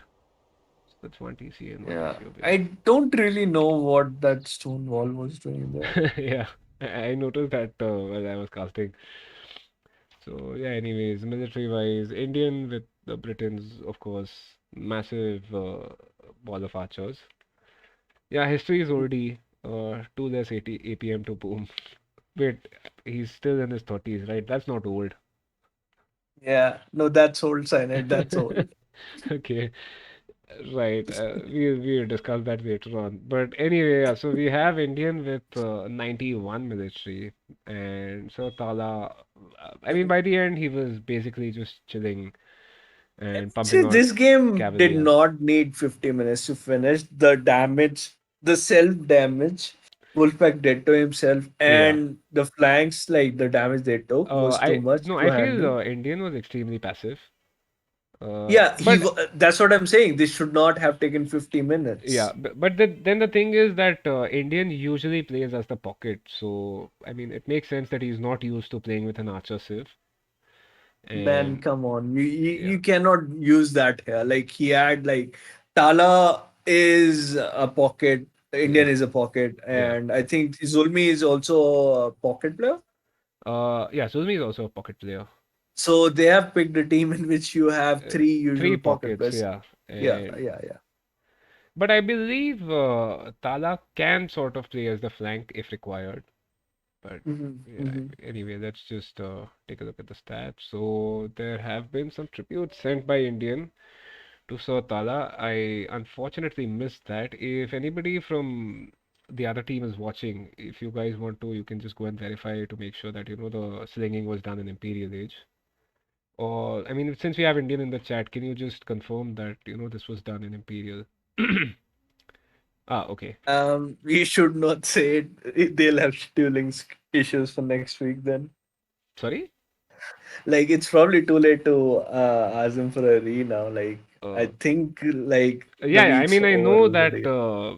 something else has happened Yeah. beyond that, but yeah. Oh, okay. So you wanted him to rush Paladins. Makes sense. Okay. Technology-wise, so Wolfpack with an extremely long Dark Age. I think he went 29 pop in Dark Age, right? So that was just way too much. And yeah, I mean, unfortunately, Drigger didn't get to Imperial Age. Everybody else managed to. I think Vikings.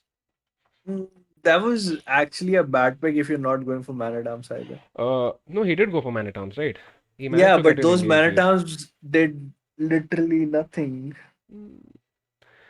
I mean, fair enough. See, the thing with Vikings is your eco is supposed to save you, right? So what you do is you go for man at arms into archers or Mhm. whatever.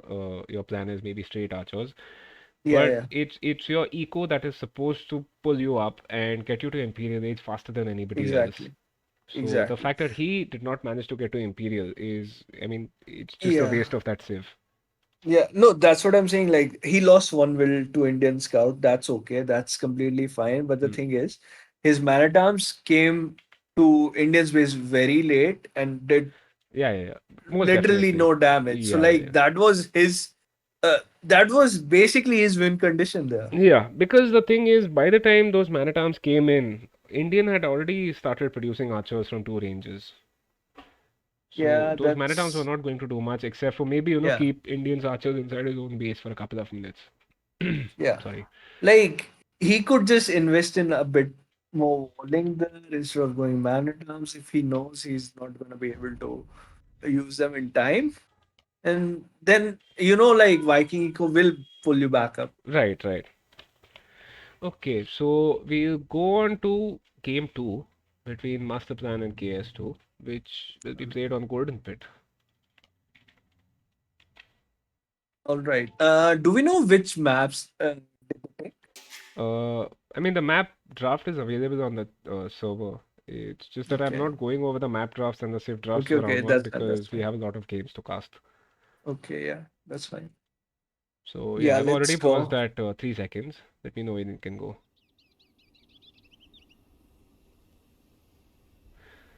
Yeah, Black Buck, age is for oldies. It is an old game. You're 32. 32 is not Um, old, man. 32 is extremely young. Yeah, so are we ready? yeah, yeah. Okay, so Harry, we do know Avistan. He has his own stream. We used to visit him a lot. At least I did, yeah, yeah, and yeah. I think Sana did too. Yeah, yeah, Yeah, he's an definitely. Indian player. Yeah, yeah. I believe he's currently in Portugal. He's an NRI, Yeah, and they yeah. did have their Entas Cup, which concluded a short while ago. So, yeah. No, I am a proper 33, not 33-ish. Yeah, he's 33 years old and he cannot lift dumbbells anymore. Man, I can. Let's not get into the dumbbell talk. Anyway, so I've paused at 3 seconds. Let me know when you're ready to go. Yeah, yeah. I actually did not realize my replay was playing while you were talking. Okay, so But what yeah, what time are you at? no, no. I'm at three now. Okay, Okay, okay, let's so go. fine. We can just go. Three, Yeah, 2, 1. Let's go. yeah. Uh, Praveen, quite a lot of people are under 30 actually. Yeah, there you go. So Indian is just 21. He's basically a fetus right now. Anyway, so we have Indian playing as the Koreans for Master Plan. The first rank we have the Pocket right on the other side who is Sir Tala playing as the Huns. And History Nerd again. So we have History Nerd playing as the other flank as the Vietnamese. Right. So that's an unchanged team for Master Plan. And Yeah. what about on the other side? The other side has Drigger again playing as Ethiopian's Right. flank, and we have Pocket again as wait, no, Yeah, yeah, Pocket. yeah, It's Pocket again is Wolfpack. I'm yeah. again confused by the colors. Yeah. And, and the other flank is Byzantines. Yeah. That's pretty good. I think Pocket portions pretty good, but like again, these are like Arabia civs, you could say. Hmm. Nothing Uh, specific going on for Golden Pit. Like they could yeah. have used Britons here and like use Vietnamese in game one. Yeah. Uh, See, personally, what I've done quite successfully is go for either Franks or Bulgarians on this map. Mhm. So what you have is the cheaper castles or the creposts or whatever. Yeah, yeah. Or I even if think you're going for Franks Incas. make a lot of sense here, Yeah, yeah, most yes. definitely. I mean, the fact that you can drop these cheap castles extremely quickly, I mean, almost as soon as you get to Castle Age, and then once you have control Mm. over the gold, you can basically just start pumping knights and cavaliers and paladins or whatever. Okay, so Indian is saying that Berbers was banned. Berbers. Yeah, I would say like Berbers is a very good safe. Like I consider it as tier two. Hmm. Okay, so we have Indian who's got 12 seconds of idle time on his TC, History with 11 seconds, and Sotala with 6 Yeah, seconds. I'm pretty sure Wolfpack was taking stragglers for a while. Okay. Maybe I think he just did not find a nice place to, place a lumber camp. Yeah. I want to go for the see the scouting how it's going for Indian. It's pretty good. I think he's messing around with the boar right now. Or the boar is best. Oh, that was Oh, close. that's Yeah, lucky. Yeah, he almost lost a villager there. yeah, I mean, at this point, they are all, I assume, busy finding their resources rather than sending anything yeah, yeah. forward. So history swinging. Oh yeah, he's Oh, Vietnamese. Glady just lost a villager to a boar. Oh my gosh, how did I miss that? Oh, Yeah, that's kind of sad. But hey, this happens, and then he took a sheep. yeah, yeah, and yeah. So that's one Yeah, guy on the sheep. he'll be devastated. His scouts at the back. I think he's still trying to find his sheep. Wait, has he not found a sheep yet? I see two sheep from him. Yeah, I don't think he has extra sheep Does from Indian here. have any extra sheep? He has four sheep. No, I don't think he has either. Okay, so Indian does not have any extra sheep, which means he hasn't named him. Yeah, Wait, this. unless Glady has killed his sheep already. I mean, he's got two sheep over here, under his TC, and one that is being taken. Hmm. Yeah, I feel like he might have just killed it. We're so bad, Caster. We can't even find sheep on all visible map.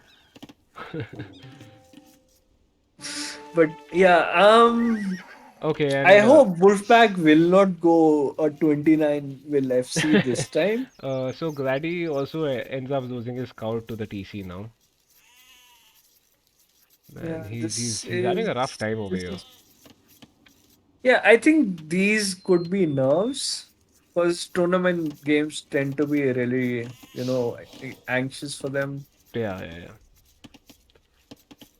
And I mean, we don't know how KS2 plays, Yeah, so maybe this is the level that they usually play at. But then running into the TC, it's just something that yeah, happens to yeah, everybody, right? So, yeah. Exactly. I mean, I do that daily, but I won't mention it much. yeah. So on one side, I'm looking at Drigger's base, and he has not found his extra sheep, and his scout is almost around the woodline. He can actually Uh, find those sheep and hide them Wolfpack is away. actually pushing a couple of tiers. Trigger Yeah, is doing the same. I mean, for him, it's nice that he's got a deer quite close to his forage bushes yeah. of Wolfpack's berries. definitely going FC again, but yeah, I don't think his build is smooth enough. But yeah, I think Pocket FC makes sense in this game. Yeah, I mean, in this game, if you can wall up comfortably, you can even Yeah, go FC with as a flank. yeah. But like that's all down in communication. Meanwhile, Yeah. Tala is up, so we are gonna see scouts into nights from him, which is pretty good because this is what I'd prefer, especially if you know you can put good early feudal pressure. Yeah, I mean, for Master Plan, we've got all three players who have clicked up. Okay, and now we have the same thing for KS2. But then KS2, we have Wolfpack who is going 26 plus 2, I assume. So, yeah, that's Mhm. an FC for him. Whereas for Master Plan, we've I got. mean, I'd say his timing is still gonna be Yeah, really, yeah, I mean, that's extremely yeah, late. Even if you're going for FC, you could probably do something like a 24 plus 2, right? yeah, And yeah. get to Castle Age quicker. I mean, he's Persians, Hmm. so I mean, No, I mean the TC does work faster, so you yeah, get yeah, that slight bonus due to yeah, the fact that you're playing as the Persians. But then, yeah. why not just use that, right, with 24 pop up? Look at those T90 farms by the way, By? by Wolfpack. Oh, by the way, we've got Trigger who is sent three man-at-arms inside History's base. History is nowhere close to being walled up, Yeah, And but he is archery range, but I think that archery range yeah, will yeah, be that delayed. archery That's range will pretty be good denied. from Trigger. He knows where to hit. No, no, but History's archery range is about to be denied because these three Yeah, man yeah, at yeah. arms. Yeah, exactly. Oh, that's a lot of damage. That's a Yes, lot yes, of damage. that's a lot. I mean, he loses one Yeah, villager, History node, yeah. and I he'll mean, probably one end up village losing is fine. Oh, okay, two villages. two That's fine too. villagers, But and yeah, okay, his range will go up now. He's brought in his scout. Oh no, he's no, gonna take damage at his wood line for sure. yeah, I mean, Oh, he did a pretty good job killing this scout. He can actually fight the yeah, Manadams. but I Like, mean, at this okay, point, Trigger can basically just kite with his man at yeah, arms and make sure that History is not able to yeah, collect wood, and History yeah. I loses think one more he villager. has. I think he's not kiting all his Manadams, but yeah, that's a lot of idle time for history, Yeah, and yeah, yeah. he's gonna be able to produce archers though, So and no, no. I mean, the thing is, History's got like 10 minutes of idle eco time. yeah, I I mean, think you that can say the same for Trigger because I assume he was busy microing his man at arms, so he's also got 8 minutes of idle eco time.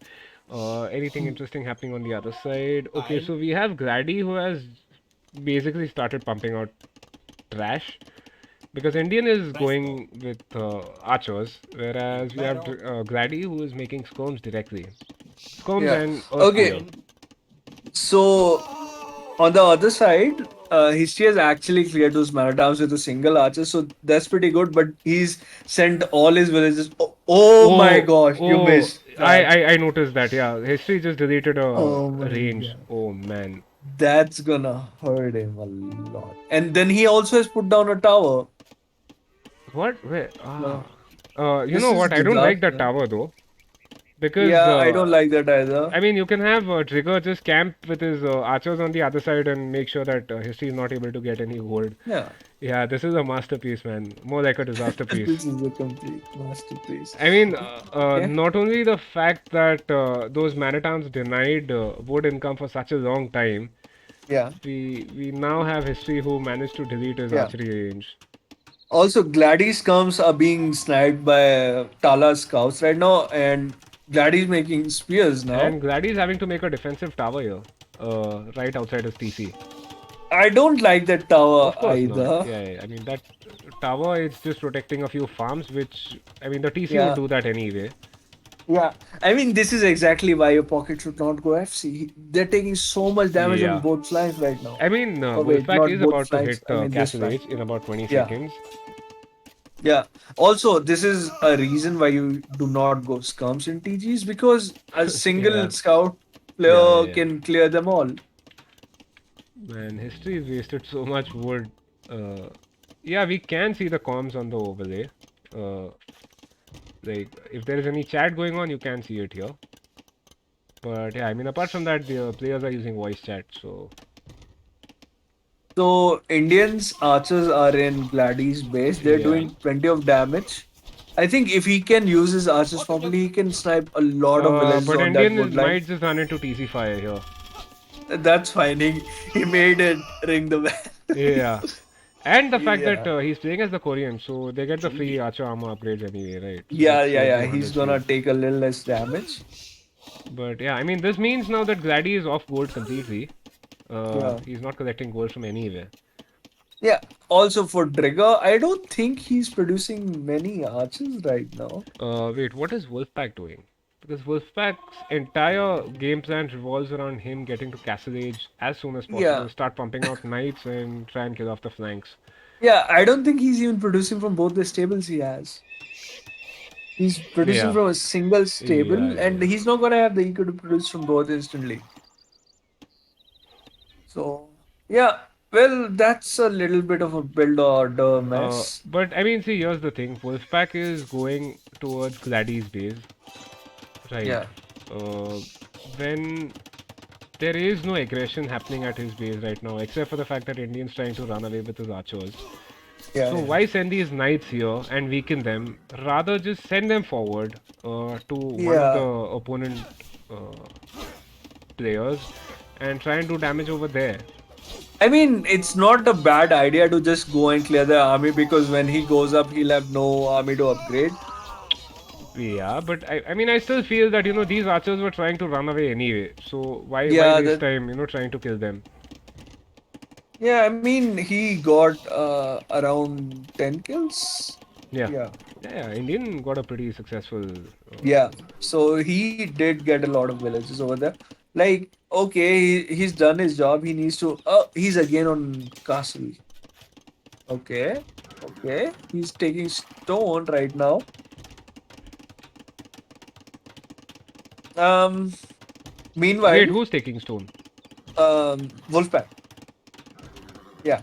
And meanwhile, Trigger's archers are moving, and I think they're gonna find the tower, and they're just going around. Okay, they just moved around, so like literally nothing happening over here. But Trigger has Ethiopian archers; he can break the wall quickly. Hmm. And Tala scouts are sitting and doing nothing for all this while, I believe. I mean, he just got to Castle Age, so maybe he's Yeah, yeah, waiting yeah, to, add yeah. the knights before he sends those scouts forward. But yeah.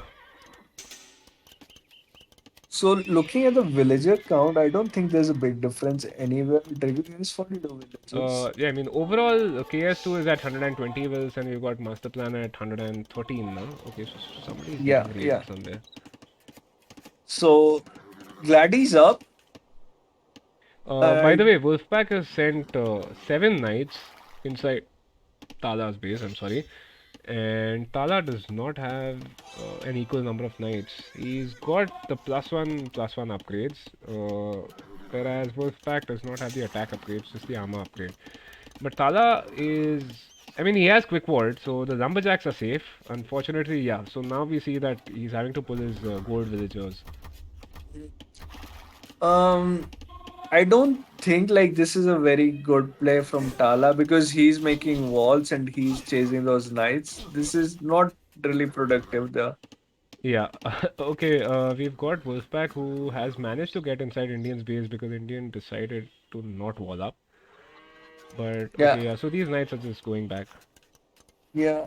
I And mean, I like the initiative from Wolfpack using his knights where like getting all the map control back, giving his flanks time right now hmm. because I'm pretty sure Trigger's far ahead of By the way, we history. are seeing an engagement here at History's base. We've got Wolfpack's knights and we've got History's archers, unupgraded archers, I may add.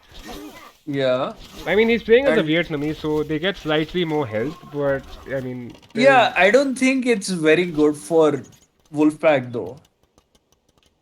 Is Uh, he's taken all that damage and I don't think he did much damage there.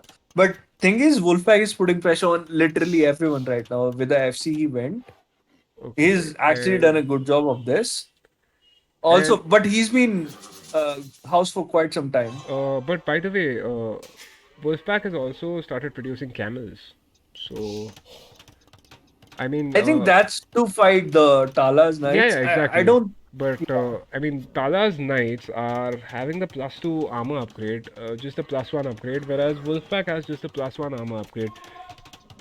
So this should still be a close fight, considering that Tala. Wait, how many military units does he have? He's got the 8, military right? numbers pretty close, but I think those include some of Tala's Okay, scouts. so no, Tala is at 15 military. He's got 10 knights and 5 scouts, whereas we Yeah. have Wolfpack with 12 knights and 3 camels. Yeah, I think I definitely think like if Wolfpack fights his army together, he'll definitely win. But he Yeah, has a yeah. lot of weak knights. But yeah, we see him just walking around all alone by himself, no flanks anywhere, And so and he takes history more damage. nerds, Yeah. single solitary archer is about to be murdered by Oh Drigger's no. 24 archers. And yeah, there it goes. Yeah, I think you're a bit like ahead of me. What's your time I'm at again? 27:30. What about Okay, you? okay, we're at the same time. Never mind, we're at Okay. the same time. Yeah, yeah, yeah. The archers are actually not taking any fights. Yeah, but okay, So so now we finally have everybody in Castle Age, and Drigger's getting the crossbow and Botkin upgrade. and Indian, I he's believe, also already got has the that. Yeah, thumb ring. exactly. Yeah, he's getting Yeah. tumbling as well. And And those are Ethiopians. okay, so now we have Master Plan who are moving towards the center. Wolfpack. Okay. I did not notice this. So Wolfpack is already placing a castle here in the middle, and Yeah, he's this is the making a stone he had monastery. taken at the start. Right, right, right. And he's making a monastery as well. I'm pretty sure this can be easily denied if these Tala knights can just move around. But I'm pretty sure they are not aware that there's a castle going up. Let me quickly. No, no. Neither of the players are aware that there's a castle being built over there. Yeah, that's true. I'd say like I'd give credit to Wolfpack for actually taking the fight there Yeah, and not yeah. He letting him just took see the it fight because away they would have from. lost the castle. Yeah, And yeah. I think Indians are actually going to run into that castle right now. Yep. Yeah. Uh, he has not realized it. He's going to lose a few crossbows there. Oh man.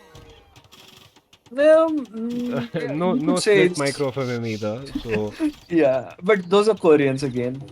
yeah, exactly. I'd say yeah. And by the way, So history is about to might be okay. So history just decides to pull out. no, no. He could be bada booms over So here.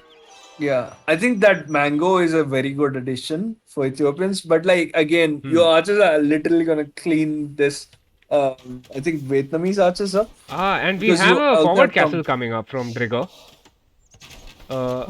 I mean, Oh, with two villagers, I don't understand why you should take that risk. Because this can easily be denied, yeah. Um, there's 24 archers. I think history actually has an archer number lead. I Yeah, mean, he it's should take this fight, but the no, mangoes no. are There are two there. mangoes, right? So you Yeah, can't out yeah, micro yeah. two Like if he mangoes. can micro this properly, he can keep killing some Yeah, archers but we here and have there. Tala who is Yeah, sending a few knights over. I assume to yeah, try and stop the castle from coming up. yeah. I think that castle cannot be stopped because I still think those Ethiopian arms will not arms. Ethiopian crossbows will take down everything. No, Those are all like you just need five is knights. Tala to take care of the Oh, mangonels, right? If oh, Tala this can take care of is the mangonels, which he did. yeah. So two are down, Yeah, and yeah, I mean at this point history can just move in, kill the single yeah. villager for now, deny the He's castle from pulling out coming his up. army. I think that's just because of the mango. But I think that was very poorly played by Trigger because he could have literally kept everything alive there. Uh, okay, so Tala But is now sending some light cav as well, or rather, these are the yeah, yeah, yeah. scouts, right? Yeah. Let's focus on the center right now. Like you see the two TCs coming from Master Plan in there and two TCs coming from Wolfpack alone by himself. I don't think I see anything from Glady right now. He does have a siege workshop. Glady is Um, producing some skirms. yeah, also he's sending his villages forward to somewhere.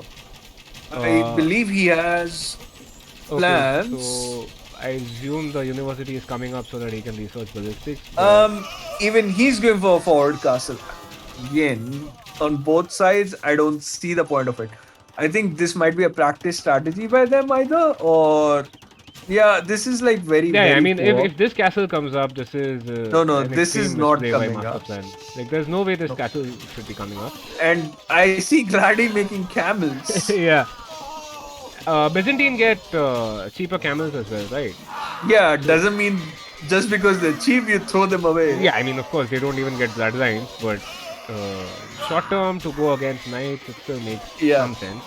Also, talking about the one will castle, it went up, but this castle with seven men did Oh, not. Indian might lose a bunch of crossbows to those mangonels. Oh, I think he Oh, lost yeah, yeah, he's lost. quite I think at some, least but 5 to 7 crossbows. yeah, I'd say yeah, that was a good mango shot, you could say. Um, yeah. Meanwhile, looking at the eco, Wolfpack's on 85 villages and Tala's on 84, so both the pockets are booming Yeah, very yeah, well. pockets are doing very well. History is at 51 wills, and we've got Yeah, Glady who's at 50.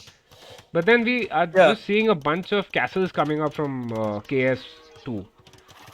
There's one already up, there's another one being made. This castle, I mean, it makes sense to, pressure History Node while he still hasn't boomed completely. yeah. I'm pretty sure this is a very big misplay by Wolfpack. I think he should have moved into history's base and completely clear him. Yeah. Because they have so much pressure on this side and the other side is kind of has been dead for quite some time. Like the fact that they're not able to push is completely a mistake by You know Master what? Plan At this themselves. point, Indian should have just sent a villager forward, Actually, maybe delete a house or something, and just stonewall that castle so that it can't come up from Glady. I Because he can still finish it. It's out of Indian's line of sight. So unless he's making sure that it's not being built constantly, it I can just think they're suddenly not spawn up. watching it. I think they're Yeah, not. possibly. Yeah, Or if nothing else, just placed a. Okay, so Glady, I guess, just decides to delete that yeah. castle. I think that's fine by him. Like, it's too risky. We have war elephants coming from Wolfpack. This guy, I love this guy though. Yeah, Any he's going monasteries? for the pro moves. Yeah, so no monasteries coming up yet from any Yeah, of I Master see Plan's players. Gladys foundation on the castle. I do not like the castle. I'm pretty sure that can be easily denied again. But it is not moving. He's not even looking at it. Like, yeah, And on this side, so history actually has a defensive castle up. and he's clicked up to him, and Oh yeah. that yeah, he's gonna have those trips coming out soon.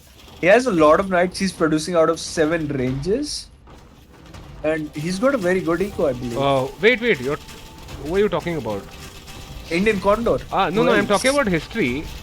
Who Oh, is history. producing out of Oh, just one range, and he's got a bunch of pressure on him. He's got three yeah. mangonels. I don't think he's getting any help from Tala right No, no, now no. Tala because is busy those booming in the center. mangoes, yeah, those mangoes are gonna completely clean everything, but they're just deleting houses for now.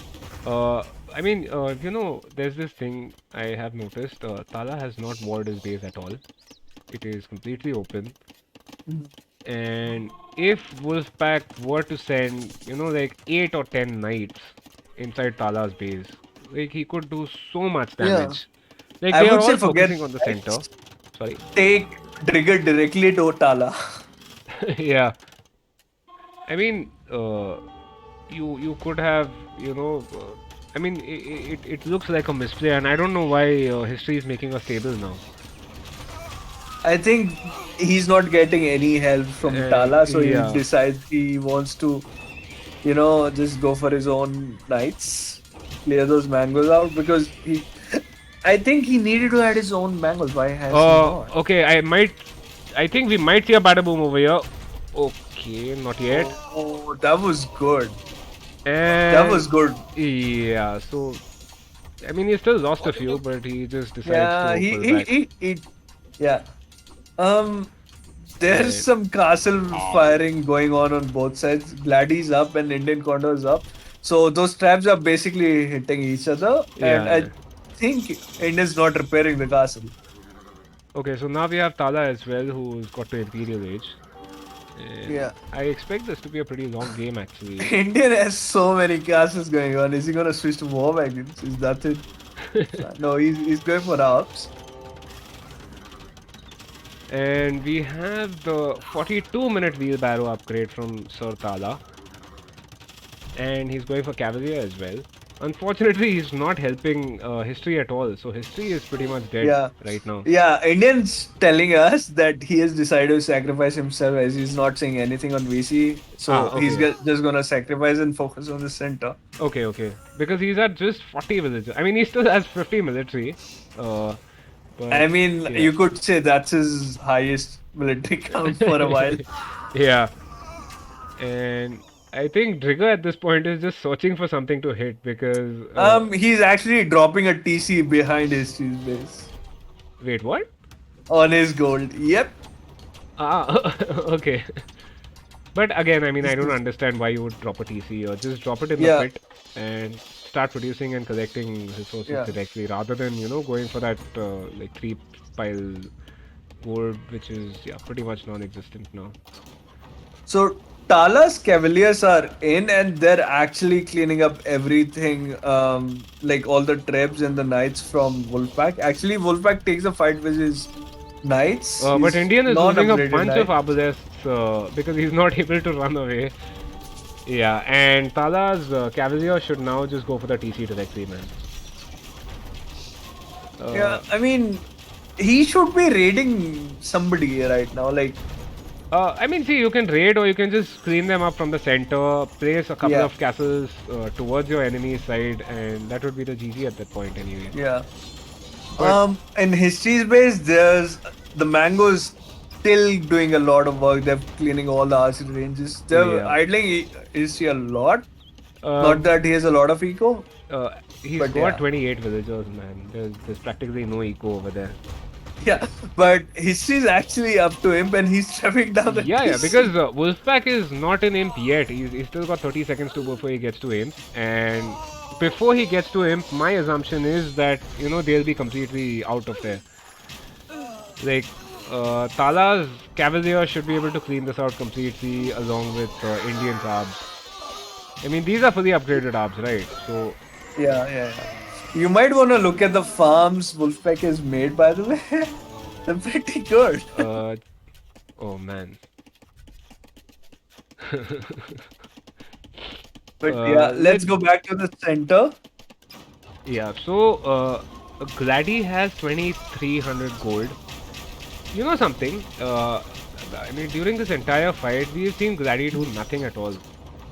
Yeah, I mean, Gladys is just making castle, deleting them, then making castles again. No, I mean, see, Glady has killed 19 and he's lost 83 because he's basically just producing trash. He's collecting stone and he's collecting gold, but he's not doing anything with that. And yeah, I mean, what the hell does he plan to do with those resources? Yeah, I have a feeling we missed a big bada boom on History's base right now Oh, did we? because I don't see History's army left anymore. Yeah, he had 50 crossbows. He's got 31 now. So, yeah, Yeah. we might have missed quite a few over there. Yeah, but yeah, for the center corner, I'm pretty sure it's Wolfpack fighting alone for all this while.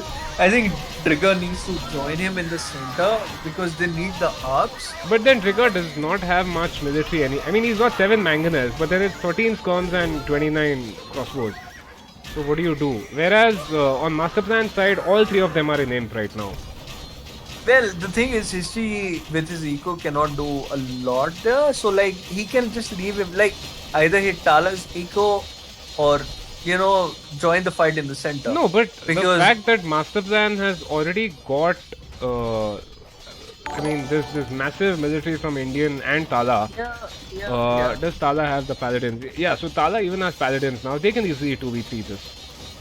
Yeah, I'm pretty sure Wolfpack is completely out of gold right now. He does have 500 gold. I think he's saving it for trade or something. And history, I believe, is pointing out the location of those mangonels of triggers. So Tala can finally just come in and clean this up. Yeah, And yeah, okay, so we have trigger who's called the GG now. yeah, I would say Wolfpack actually played a very good game, but Wait, what like the he hell? lagged. My game seems to be stuck. Oh, is that bug? So AOE has crashed for me. Let me just try and see if waiting Yeah, helps. yeah, yeah. For the game, I think like you could say Glady made massive mistake. Glad did nothing throughout the game. Yeah, Yeah, so I guess this has crashed. This is yeah. just oh man. And yeah, I mean we had Wolfpack coming in with the Cavalier upgrade, but yeah, too late. I mean, he opened with skirms and he lost all those skirms to Tala's Give me a scouts. second here, guys. So yeah, what I'll do is I'll just update the winner bracket in the meanwhile. Okay, okay. And on the other side, history made some big disasters. He deleted his own archery range. He placed a tower that Yeah. protected nothing. He lost a lot of idle time to man at arms. So, yeah, I mean, I could say it was not going well for him. Like, but Wolfpack should have decided to just maybe he should have just sent those guys into history base, clean his up, move on to Tala. And like I think that could have been even because I'm pretty sure Glady was in a better situation than History was in. Hmm. Okay, yeah, so I don't know why, but the winners bracket is not showing up for some reason in the in Streamlabs, I mean. I think Master plan was given an admin win for the tournament. Is that it, Cyanide? Is that it? Uh, I mean, it makes no difference to me at this point since I've like sort of pulled myself out of the team for the duration of the tournament. But yeah, I mean, that's not gonna happen anyway. Let me just try and sort this out if I can somehow. Yeah, actually, my game is trash too right now. So, Hmm. does it have something to do with the replay? Was it bugged? Uh, It was not a hack. Tell me, Cyanide. no, no, it was definitely not a hack. Let me just refresh the cache on the browser source. Maybe that might help. I don't know. Yeah, there we Yeah, go. So we've got Masterplan who's 1-2-0 against KS2, which means they go up to face against Team Occupus. And so by the way, we actually have one game remaining. So what I'll do is yeah, I'll yeah, just download that and yeah. we Let me can just download it too. finish it off.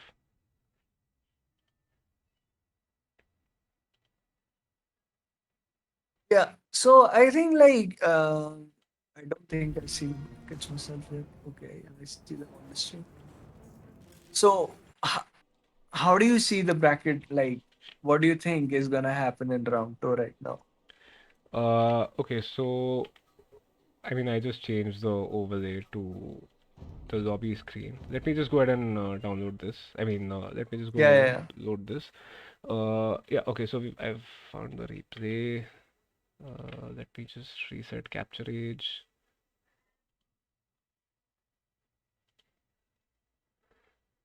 This will be a I like it actually doing the mod work over there. He's always been there, sitting there, watching us, giving us, like making sure he's providing everything he can. I like it. Thanks for that.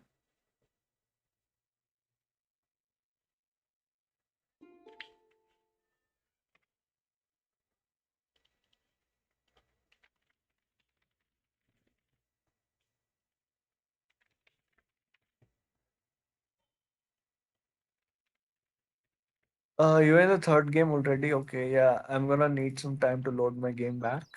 okay. So, yeah. Unless you want to start the game and I can just watch from the stream, I think it should be fine that way till my game I loads. mean, there is some delay over there, so I don't mind waiting. Okay. If somebody in Okay, this okay. on the stream has issues, they can just wait for a couple of minutes. Okay. Yeah, so we can talk about the bracket till now. Like you can see like Yeah, so what almost I'll do every is I'll team's just in there. show the winner brackets in the meanwhile. Yeah. And yeah, so we have Hooligans who has gone into round two to face Stackers X. Stackers X is, I believe, the strongest team in the tournament. No two Yeah, ways yeah. about it. They've got some extremely strong players, some of the best players in India playing for that team. Yeah. So Hooligans, while they did very well to come back from a one down against Shikari to win 2-1, that's looking like a very tough game for those guys. Between team name and LAN clan, basically team name just pulled out for the tournament because one of their players was injured. So LAN clan basically gets a free bye directly into round three, and between Supremacy and Warwolf, we'll find out which team ends up going into round two to face your team, I believe. Yeah. Three-man saw, yeah. 3 minutes. And who else is there? So Logisticas versus Blue Team. Logisticas won 2-0. Extremely strong players, I might add. For Yeah, Logisticas, yeah. we've got BR, we've got the other two Yeah. players as well. So they will be going up against Team Agent. Now that Yeah. is actually a pretty close matchup, I Yeah, believe. I would say like that's the best matchup coming up for Uh, us in round two. yeah, for That's round like two, the that is one match of to the watch. closest games I Yeah. expect it to be. Yeah, And you could say like very popular players and very strong yes, players yes. coming I up mean, against each other. players for both the teams are extremely active on the Discord community server and everything, and Yeah, yeah, yeah. we sort of know how all of them play, right? So Yeah, like they know how all of them play. Like yeah, they've played exactly. together. Yeah, yeah. I So mean, they've played against each other and with each other, yeah, so you know how they communicate or what sort of exactly. game plan they go for. They should know about each other. After Yeah. that, we have the Ninja Squad, which was again a pretty Uh, strong. Yeah, team. I think that includes Lakshman, Badrikul, and Yes, Kofi. yes, Yeah, yes, yes. So yeah, that's that's a pretty good team too. yeah. Yeah, So they have won 2-0 against KS1, and they'll be going up against the Sultans. Now, the issue with the Sultans was that it's not that their team is extremely strong, but the fact that one of their players got in through the TG route with the inflated egos and everything, yeah. which meant that they were basically the second seeded team in the tournament. Mhm. So I actually feel between the Sultans and the Ninja Squad, this could actually shape up to be a very close game. Uh, Yeah, I think it can definitely be like a close game because you could say the evenness of the team on Ninja's card is much better, yeah, and they're all even. So like they yeah. don't have the weaknesses Okay, so what the I'll do other is I'll team just does. Yeah, open up the team entry so we can actually look at the players. So for Ninja Squad, we have, yeah, like you said, Goofy, Lakshman, Badrikul, and Lord of Swords, and they're all yeah, yeah, like yeah, pretty similar rated players. Pretty much all of yeah, them are like 13 pointers, with the exception of yeah. Badrikul, who's 12. And on the other side, wait, where's so they will be going up against the Sultans, and why can't I find that team? Okay, right, right, right. They were at the top. Got Yeah. it. Yeah, so in Yeah. that team we've got Sizzler, who is basically at 17 points, and Mhm.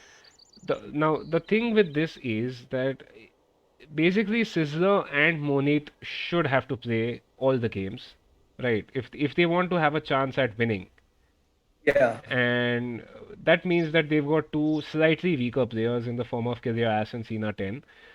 Mhm. So, but the thing is, it can still be an extremely close game because Sizzler, I believe he only plays TG, so he should be actually Yeah. very comfortable with that. I mean, you could say that 17-point rating he has can be justified because Right, he's a very good team player. right, right, And exactly. the reason he does not have a proper 1v rating is just because he plays a lot of Yeah, I mean, TGs. he does not play 1v1s at all. That is what we Yeah. actually came to know while we were discussing with him. So there is that Yeah. issue, but overall, I feel that that would be a pretty close game. And Mhm. apart from that, we have Chaman Bahar versus Blitzkrieg. So Blitzkrieg actually managed to, win on Arena. But Yeah. Chaman Bahar overall seemed like a stronger team. And again, with them, they would have gone against Black Seals, who is one of the strongest teams in the tournament, Yeah. but they've pulled out. Yeah, So I mean, Black Sails would have been the favorites for me to win the tournament just because they have two super strong players compared to Stackers X, like who have one yeah, very I mean, they strong have player to and field like, one strong player. yeah, They can't field two. yeah. So like you could say, Black Sails, the three playing players are overall more stronger. Hmm. So they could have been the favorites to win the tournament, and like No, it's no, kind of sad that not they all have to three, go out. right? Because they had to pick an 8 pointer just Oh to yeah, that's true. make the But like, yeah, with a little discussion we had, like we know the potential to exactly, turn yeah, that 8 pointer into a 12 pointer is very high. exactly, yeah. Yeah. And finally, yeah, so Master Plan going 2-0 against KS2, which means they'll go up against Team Arquebus. Team Arquebus is also pretty strong. We've got, Yeah, I would say like Arcubus is one of the very strong teams yeah, I mean, because they they've have been a team together for quite a lot of definitely. I mean, time. they've got their communication sorted out. I mean, each of the players knows their role in the team, and on top of Mhm. that, they were one of the. I think they were the only team which actually got through into the Indus Cup through the qualifiers, right? So they beat quite a lot of Yeah, other Indian teams to get in. yeah. And they were a completely new team at that point, but now they're not. Now they're, you could say they're the veterans in this tournament. Right, right. And yeah. So yeah, Mercy is asking about the points thing. So if you can just go to the Discord server. I'll link it for you, and you I can could check the. summarize it quickly Okay, yeah. about this. Please go ahead. The thing is, the pointers are basically your 1v1 elo. Majority of it is 1v1 elo. Hmm. But if you don't play 1v1s, then it's basically your TG elo's percentile compared to your 1v1 elo. Right, but it's So, not just the 1v1 ego, right? We the yeah, now see, okay, so yeah, I wanted to actually bring this up anyway. It's just a nice time to talk about it. yeah. So basically, I'd seen quite a few players within the community. who were extremely good players, but for whatever reason they had slightly lower 1v1 ratings compared to, what they should have been at. And the easiest way to figure that out was to look at their win rates or their win percentages. So, Yeah. I mean, anybody who is at, like 58 or 60 or 65% win rate is not being accurately represented with his, ELO number. So you might have a 1300 1v1 ELO player who has a win rating of say 70%, for example. Yeah. Now he's not a Yeah. 1300 player. He's easily a 1450 or a 1500 ELO player. Yeah. So, Yeah. yeah, I mean, we calculated their 1v1 ELOs, then we added in a win rate modifier, which gave us a slightly better representation of their skills. Yeah. And based on that, we allowed, these teams to sign up. Yeah. I mean, you could say it counters morphing at a very like, logical way. Right. Yeah. So like people cannot just throw games to go there, low or Exactly, something yeah. like that. And the Yeah. fact that we locked in the ratings at the time of announcement. So, usually it happens where people might just lose a couple of games after the tournament has been announced to try and reduce their egos. Whereas for this, Yeah. what we had done was we just locked the ratings as they were on the day they were announced. So there was no chance for anybody to throw games and reduce their elo or their win percentage or whatever. Yeah. Yeah. So, So yeah, are you like, ready to go? yeah, yeah, I'm loaded in. Um I'm at the start. Okay, yeah, so I'm at 1 second as well. We can just go live in three, two, one. Let's go.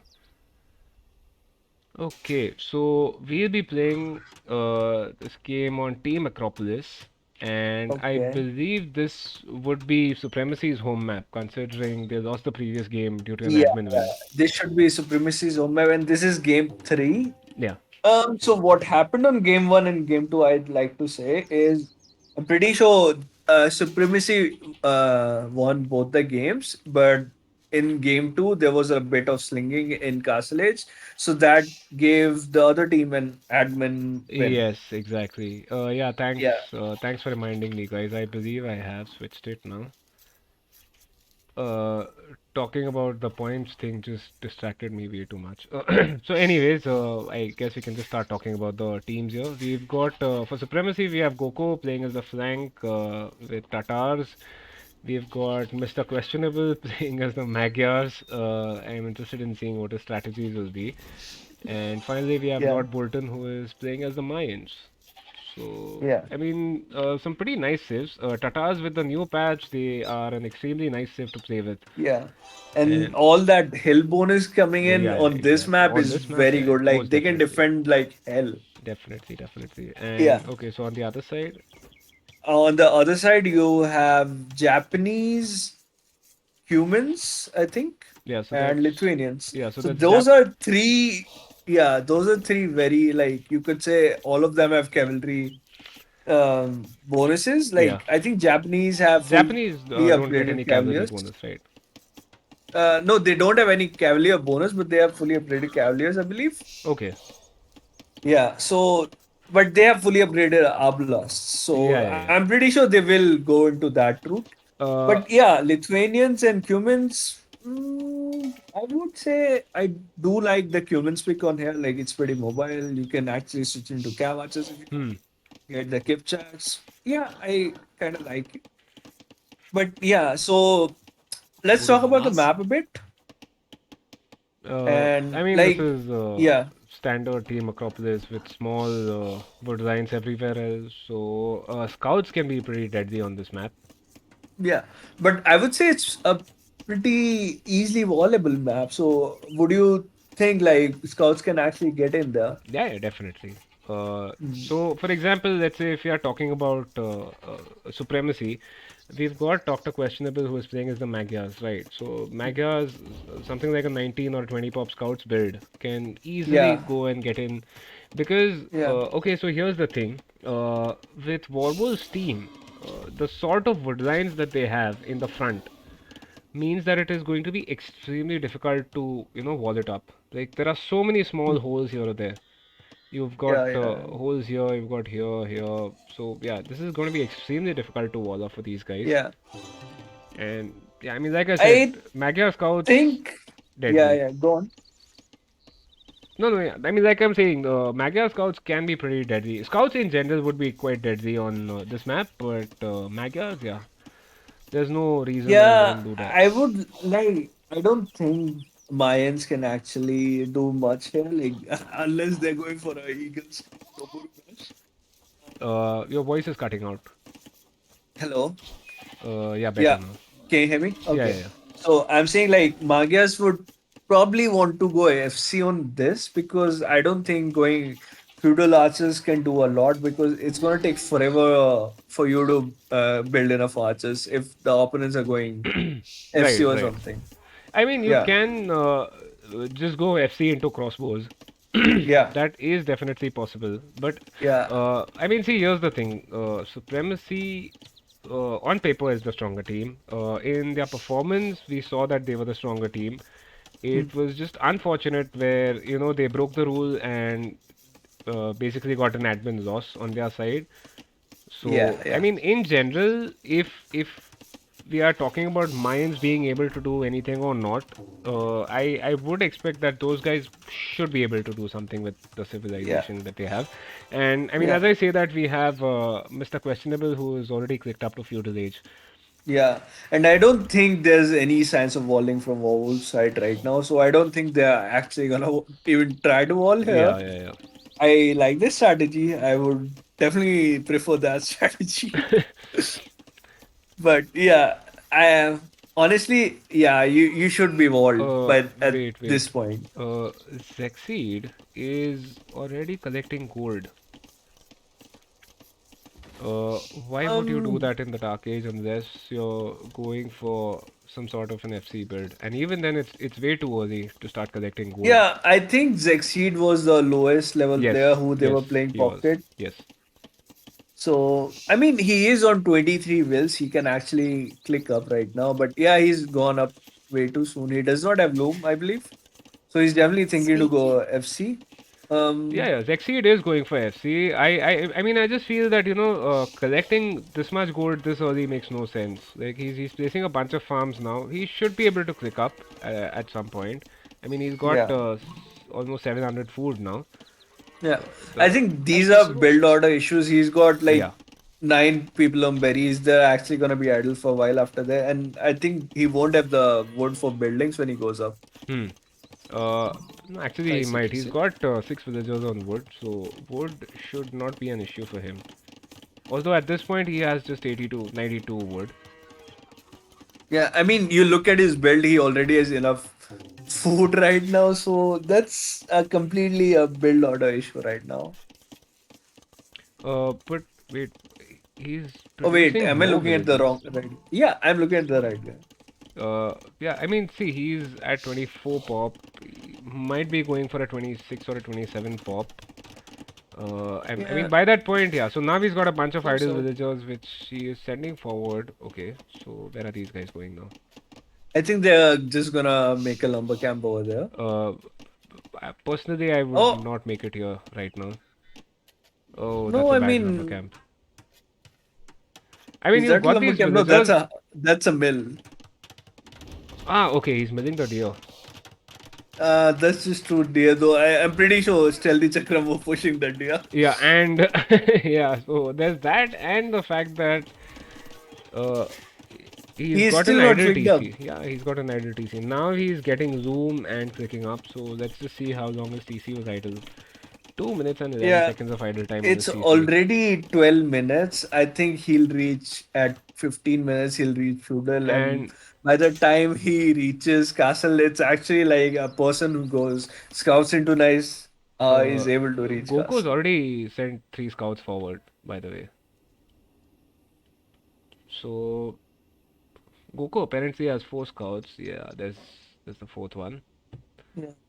Man. Goku's Tatas. I Yeah. want to see Magya scouts coming. Where are they? Uh, Mr. Questionable has not actually made any military. In fact, we are Yeah, seeing Bolton who's making archers.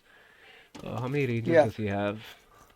I think we saw Okay, so in that's a the single range. previous games that Lord Bolton was clearly like the best player. Hmm. I mean, they're all because equally matched, or rather pretty close. Maybe Lord yeah, Bolton might be I slightly mean you better. could say like Goku and like Doctor Questionable made a lot of questionable choices yesterday. Yeah, You could say that. yeah. But Sabish, yeah, I mean he is the highest rated player on Shari, the team, but Ashike, his gameplay was a Tavish. bit non-standard in Okay, that so hurt. Lord Bolton lost an archer to a wolf. Oh boy. But okay, yeah, Well, now we finally have some action. Wait, I just saw this thing notification. Ah, okay, so that was Lord Bolton scout running into the TC, but Goku's scouts, where are they? Okay, so Goku this has goes right on to the FC guy. Actually, if he can, I don't think he can do much no, damage. but they are just running into the TC. Oh, yeah, those are cumin TCs too. Yeah, so he's got two TCs over there, Yeah. and Oh, I did not realize this. I just saw like he has a cumin and he should have just put the second DC outside on extra gold because you'll oh, see like there's a lack of gold. yeah, but Zexseed has already lost one villager to those scouts from Goku. He might. That Okay. is bad. That is very bad. Wait, but Because he's going FC and he's idle half of his eco right now. uh, wait, what is Zexy doing? He's not producing villagers. He's got an idle TC, and let's just take a look at his resources. Yeah, he does not have the wood to make a market and a blacksmith right now. He does now. He's got 450 wood. So, I mean, he Oh can. wait, yeah, I'm looking at the wrong guy. I was looking at Doctor Speaking. Yeah, but Question. he's losing a bunch of villagers, man, to these scouts. These Yeah, yeah, scouts yeah. have done a shitload of damage, and we Was have all. Bolton moving in with more archers now. So, yeah. Yeah, he could have definitely killed more whales. You're right. And oh man, this is some nice military control by Goku now. He's done enough damage to Zexceed, Yeah. and now he's going over to Overseeker. And Overseeker loses one villager. He, I think, might lose one more villager over here. I mean, that's just unfortunate. These scouts are not able to hit the villagers. I think that's smart.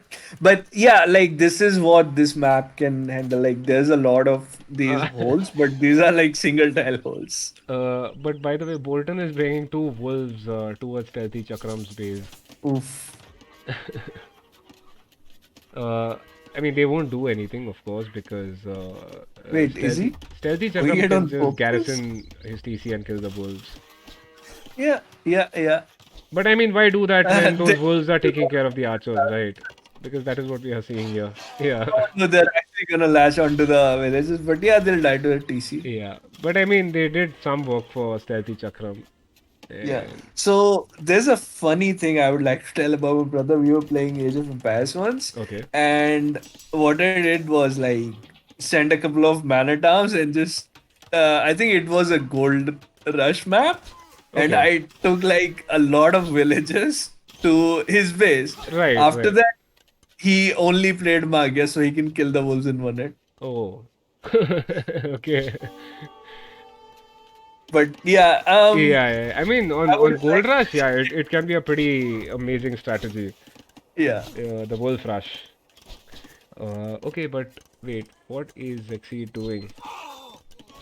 Zaxxid actually idling himself more. Man, Zexseed has 1800 food and 1000 gold, and he's still in Yeah, feudal age. He's yeah, not yeah, producing yeah. anything.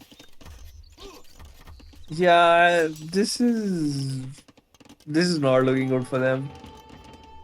This is, I don't, he's so many farms. Why does he have so many farms?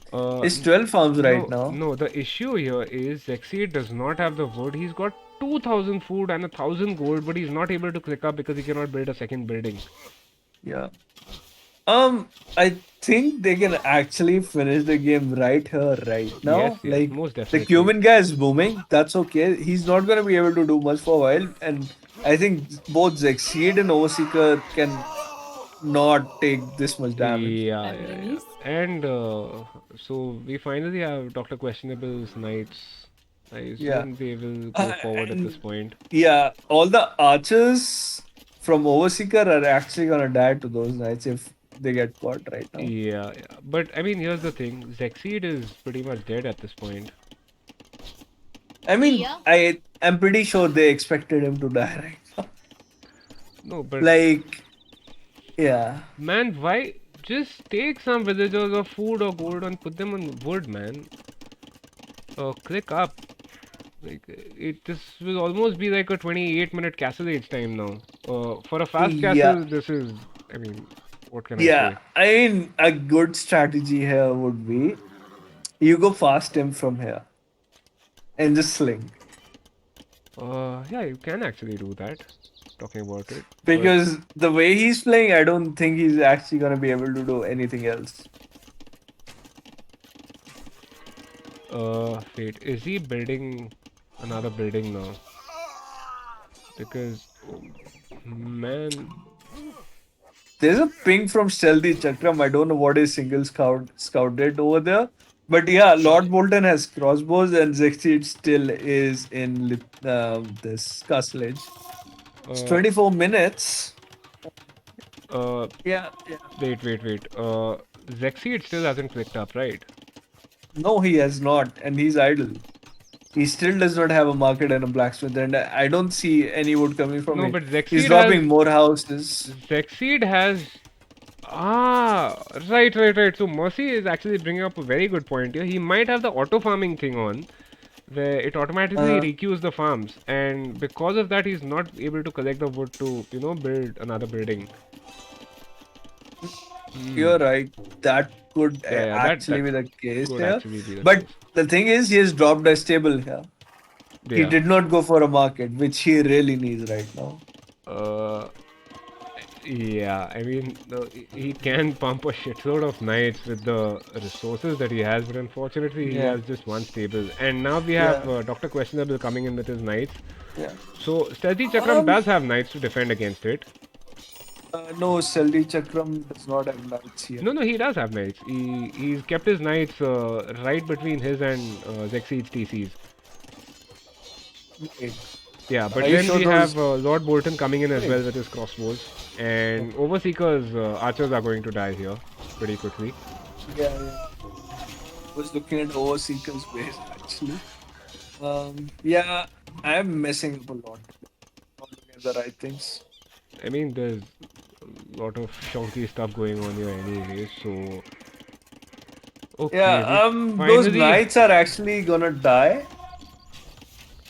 okay, Yeah, so they have the +1 upgrade, whereas yeah, Doctor Questionable with fully upgraded Magyar Knights. I mean, he gets the attack upgrades for free anyways, so there's yeah. that. I mean, Red's knights are also here Ah, right now. yeah. I just Goku. missed that.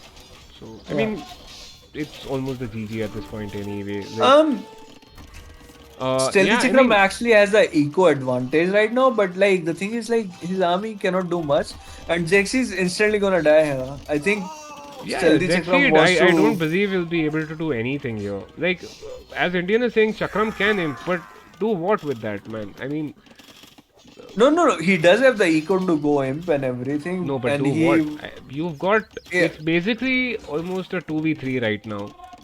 yeah. And, It is a complete 2v3, but the thing is like they have known this for a while, right.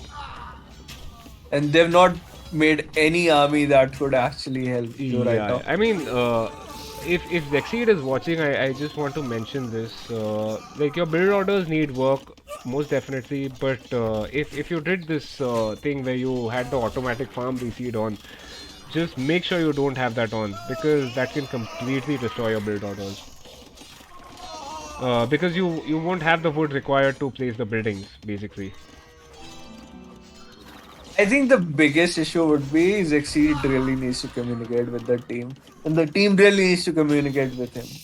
Yeah, but I mean it's This can easily be avoided. yeah, but I mean it's pretty GG at this point anyway. Overseeker, yeah, as Yeah, Indian is saying, Overseeker has 1500 gold and Zexy to 27 gold now. Wait, what? Did he? Oh, did he use the market or something? Where did Zexy's gold go? Okay, so they have not used the market as such, and I'm pretty sure Zexseed had like 1000 gold at some point. Okay, yeah, Um, maybe. So he just used that to click up to Cascade. Right, right. yeah. But I mean, that's still just 200 gold. So where did the rest of it I go? think he might have sold. No, the market is not showing any buying or selling. Uh, where is? Wait, wait, Wait, wait. tell me he did not. Tell me he did not sell.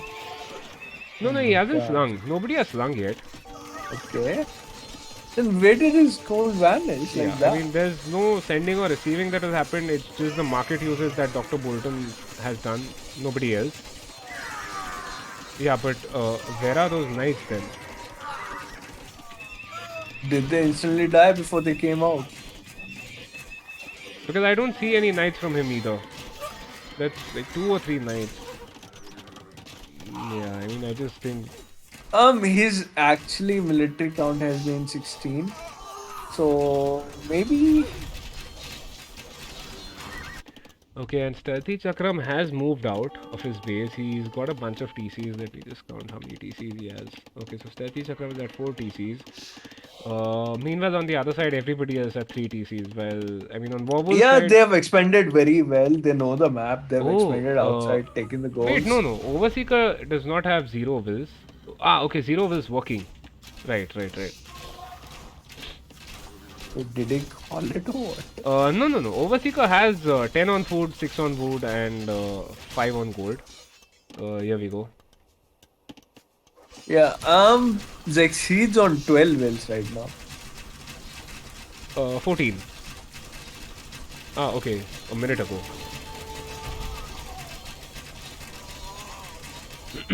But I mean, this And is he's taking the pikeman upgrade right now. which This in a is team game it doesn't make sense. But yeah, yeah, yeah. I mean, he cannot make army to be honest. yeah. I mean, this is pretty close to a Yeah, GG. Look this at the villager is numbers. We've got supremacy at 256 wills compared to Warwolf at 612, and massive military numbers as well for supremacy.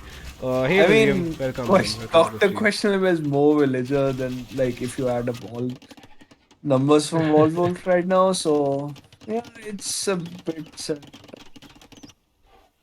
And okay, so I think Dr. Questionable is basically just trying to get as much scouting done as possible to try and find, if there are any hidden bases for Yeah, any of his meanwhile, players. Stealthy Chakram has put his 30 out there. Wait. Stealthy Chakram has almost.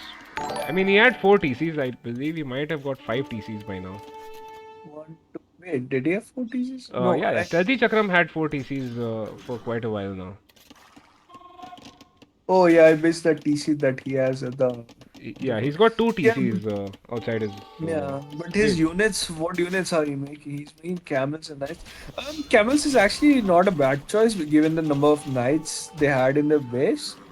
So yeah, sure, but that could then clear them looking up, at the but number of crossbows that Bolton has, yeah, that's what I was I about to mean, say. with the single mangonel, yeah, those crossbows can basically just completely finish this off. Yeah, yeah, but the siege workshop in there is Doctor Questionables. Yeah. So But wait. unless Okay, he so he's got. decides to go for a very meme strategy where he kills all the all the classes from Lord Bolton just to get his score up. Yeah, I don't think that's happening. The mangonels are actually coming out from Stealthy Chakram, but yeah, I don't think they're ever gonna reach the crossbows. I mean, the thing is, it's basically been stealthy Chakram against like pretty much 3 players for the entirety of this game. Like Yeah. Zexceed, we expected him to be weak, so you can sort of understand if he's not holding up his side of the Yeah. team. But then Overseeker has not done much either. Like he's got a this thing. What do you say? Let me just check the KD. So Overseeker's got a KD of 20 to 92, which I mean you're playing as the Japanese. You get fully upgraded archers, and the fact that you don't use that just makes no sense. Meanwhile, for Supremacy, we've got one player already in Imp. Second player is Dr. Questionable is about to hit Imp, and we have Goku is hitting Imp as well in some time. And Yeah, so I want to mention what Overseeker did was he did not go FC, he went into feudal archers. Like he was the only person who had any feudal army in that team. Because Stealthy Chikram went for a Cumin Boom, Zexid went for a 30-minute FC. So Overseeker basically got punished for, actually going standard game yeah, here. yeah, yeah. So at this point, yeah, it's been Stealthy Chakram alone trying to hold on with his Cumin Eco right now, but Uh, that's not gonna last long. okay, so oh man, I just noticed this. So Lord Bolton has placed how many ranges is that? That's 8 ranges that he's placing behind his castle. So I mean he's already in imp, right? So yeah, this should be Yeah, a short game now. yeah, And he's yeah. I'm already got interested in seeing dogs. Like, I think they need to finish the game very quickly. Like, there's no hurry, but they can just instantly kill this guy, right? What are they stalling it for? it's just a lack of siege, basically. If you had the siege right now, a bunch of rams, this could have been over 5 minutes ago. Yeah, Like, I mean, I guess they haven't spotted the outside eco of Cuban. Like, this is a 105 moment where, like, two players have been dead for like half the game yeah, yeah, and they're not definitely. resigning. You see that single vigilant TC going on by Goku on the left side, and it's being fought by Overseeker's Oh, villagers. yeah, yeah, yeah. So I wonder how Like, Overseeker found that TC, by the way. yeah, I think he was just trying to expand his own base, trying to, migrate and do a nomad Yeah, start, I mean, but possibly makes sense. That's just unlucky for Goku. But, I mean, it yeah, doesn't matter, right? Goku's got 23 military, 23 knights basically, and Dr. yeah, Questionable's got 38 cavaliers, I suppose. yeah. So, And yeah, this game has like no potential left. Like, I don't see yeah, what they can actually so, do to come back. okay, there we go. There's a So, lot of houses in there for Lord Bolton. I think yeah, but that's what. they've already called the GG. So, yeah, Oh, GG's, guys. okay. Yeah, I'm a little Ah, but okay. So, yeah, I mean, Zexeed, for him, I would just personally say, get comfortable with the build orders. If you're going for fast castle, I mean, fair enough, you can do that. It's just that you need to make sure that you actually get to castle age, right? Like you're going for an FC, it has to be below 17 minutes, yeah, ideally. yeah, Getting to castle age at 30 minutes because you messed up your build order is just shocking. yeah. And You want to look at the timeline quickly? You'll see the actually like you can actually see the whole game from there right now. What exactly? yeah, yeah, yeah. Definitely, yeah. Like that's very accurate, at least for this game. Yeah, yeah, yeah, most definitely. I mean, these three guys, so you had Goko, Dr. Questionable, and Lord Bolton. They basically just, uh, I mean, by say around 25 minutes or so, they had a massive eco lead, and after that, they basically just pumped out their military and Yeah. finished off, Like war there's wounds. zero army from Zexseed and Overseeker after Castle Age. Like you Mm. can see the army from Yeah, yeah, yeah, Overseeker in Feudal Age. Like yeah, he was the only one who had that much. yeah. But if you do nothing with that Feudal Age army, then what good is it? Exactly. Because it's not even getting upgraded anyway. Exactly. And looking at the military counts, yeah. So basically, we were expecting this sort of a result, but I Hmm. think, I uh, think we were or not expecting this bad of a yeah, result from exactly. So that's the because thing, right? I expected yeah, Overseeker to play better than he did, and his yeah. KD is pretty shocking. His military count is extremely low. If we look at the economy, yeah, I mean those numbers, they should have been able to, uh, do better than yeah. they did. I think they should have gone for maybe better civs, like not go for Lithuanians at least for Exceed, because you need to be very aggressive with Lithuanians. Hmm. On the other hand, like humans were, I think they were a good pick for them. They can literally boom with no aggression. But yeah, I think I mean, something like see, overall, Khmer would have been better for Exceed. Yeah, maybe because you don't have to build the buildings, right? Makes Yeah, sense. yeah, yeah. So, yeah, I mean, for Yeah, that was a supremacy, game.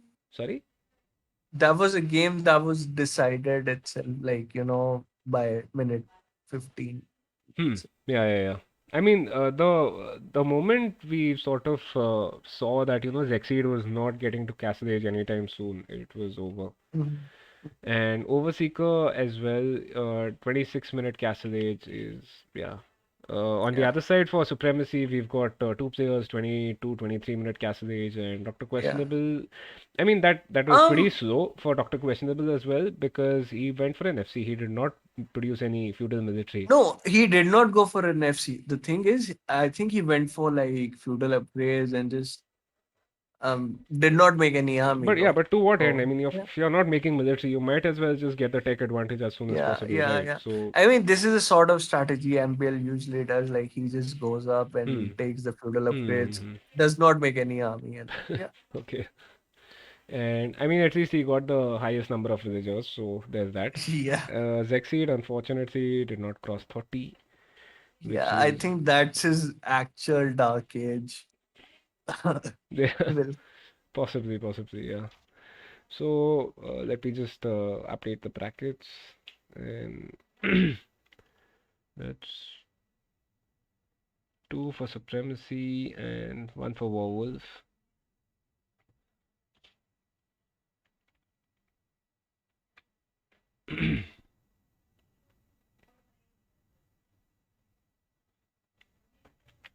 Okay, for some reason it seems challenge the site I mean is acting up and it's taking a while to save the result. Let me just open up the winner brackets to see if it has been updated at the end. Yeah. Well, either way, at least round one's finished finally, and I am pretty sure like I like the teams going on to round two. And for the teams who have lost round one, they'll get a second chance in the loser bracket. I'm pretty sure they'll learn a lot from this. Yeah, definitely. Yeah, yeah, Yeah, Dixie, we can host John Slow. Is that yeah, his yeah, yeah. actual channel? Then I can just do that. It's gonna be Christmas in 3 minutes, so it's been a very good Christmas Eve casting with you. Ah, oh man, I completely missed this. Yeah, So yeah, I mean, Merry Christmas to everybody, yeah. and Merry Christmas, guys. it is actually Christmas in many parts of the world. So if you are from those parts of the world, Merry Christmas to you already. For us, it's 3 minutes before we hit Christmas, and for the rest, yeah, Merry Yeah. Christmas. Yeah, we need to go to sleep with milk and cookies out there. So yeah, don't Uh, miss Santa. I would prefer some wine right now rather than milk and cookies. So okay, so unfortunately the challenge site seems to be acting up repeatedly for some reason. I don't know why. Okay, yeah, so there we go. Now, we finally have the entirety of the round one brackets complete, and finally we can say that Supremacy has moved into round two and will have played against three-man Saw, I believe. I believe your games were on today, right? Yeah, Okay, yeah, they so were. I hope they were extremely interesting games. We will be casting them pretty soon, and the schedule for round two's games will be announced in a couple of days. So please just join us on the Discord server if you're not there already. We'll be announcing the round two schedule and the round three matchups as well. So yeah, thanks man. Thanks for joining in today. It was a lot Yeah, of fun yeah, casting. yeah, yeah. GG guys. See you Yeah, soon. GG's, good nights, and Merry Christmas to everybody else. Yeah. Merry Uh, Christmas. We're taking off for tonight. yeah, so I'll just be hosting John Slow now,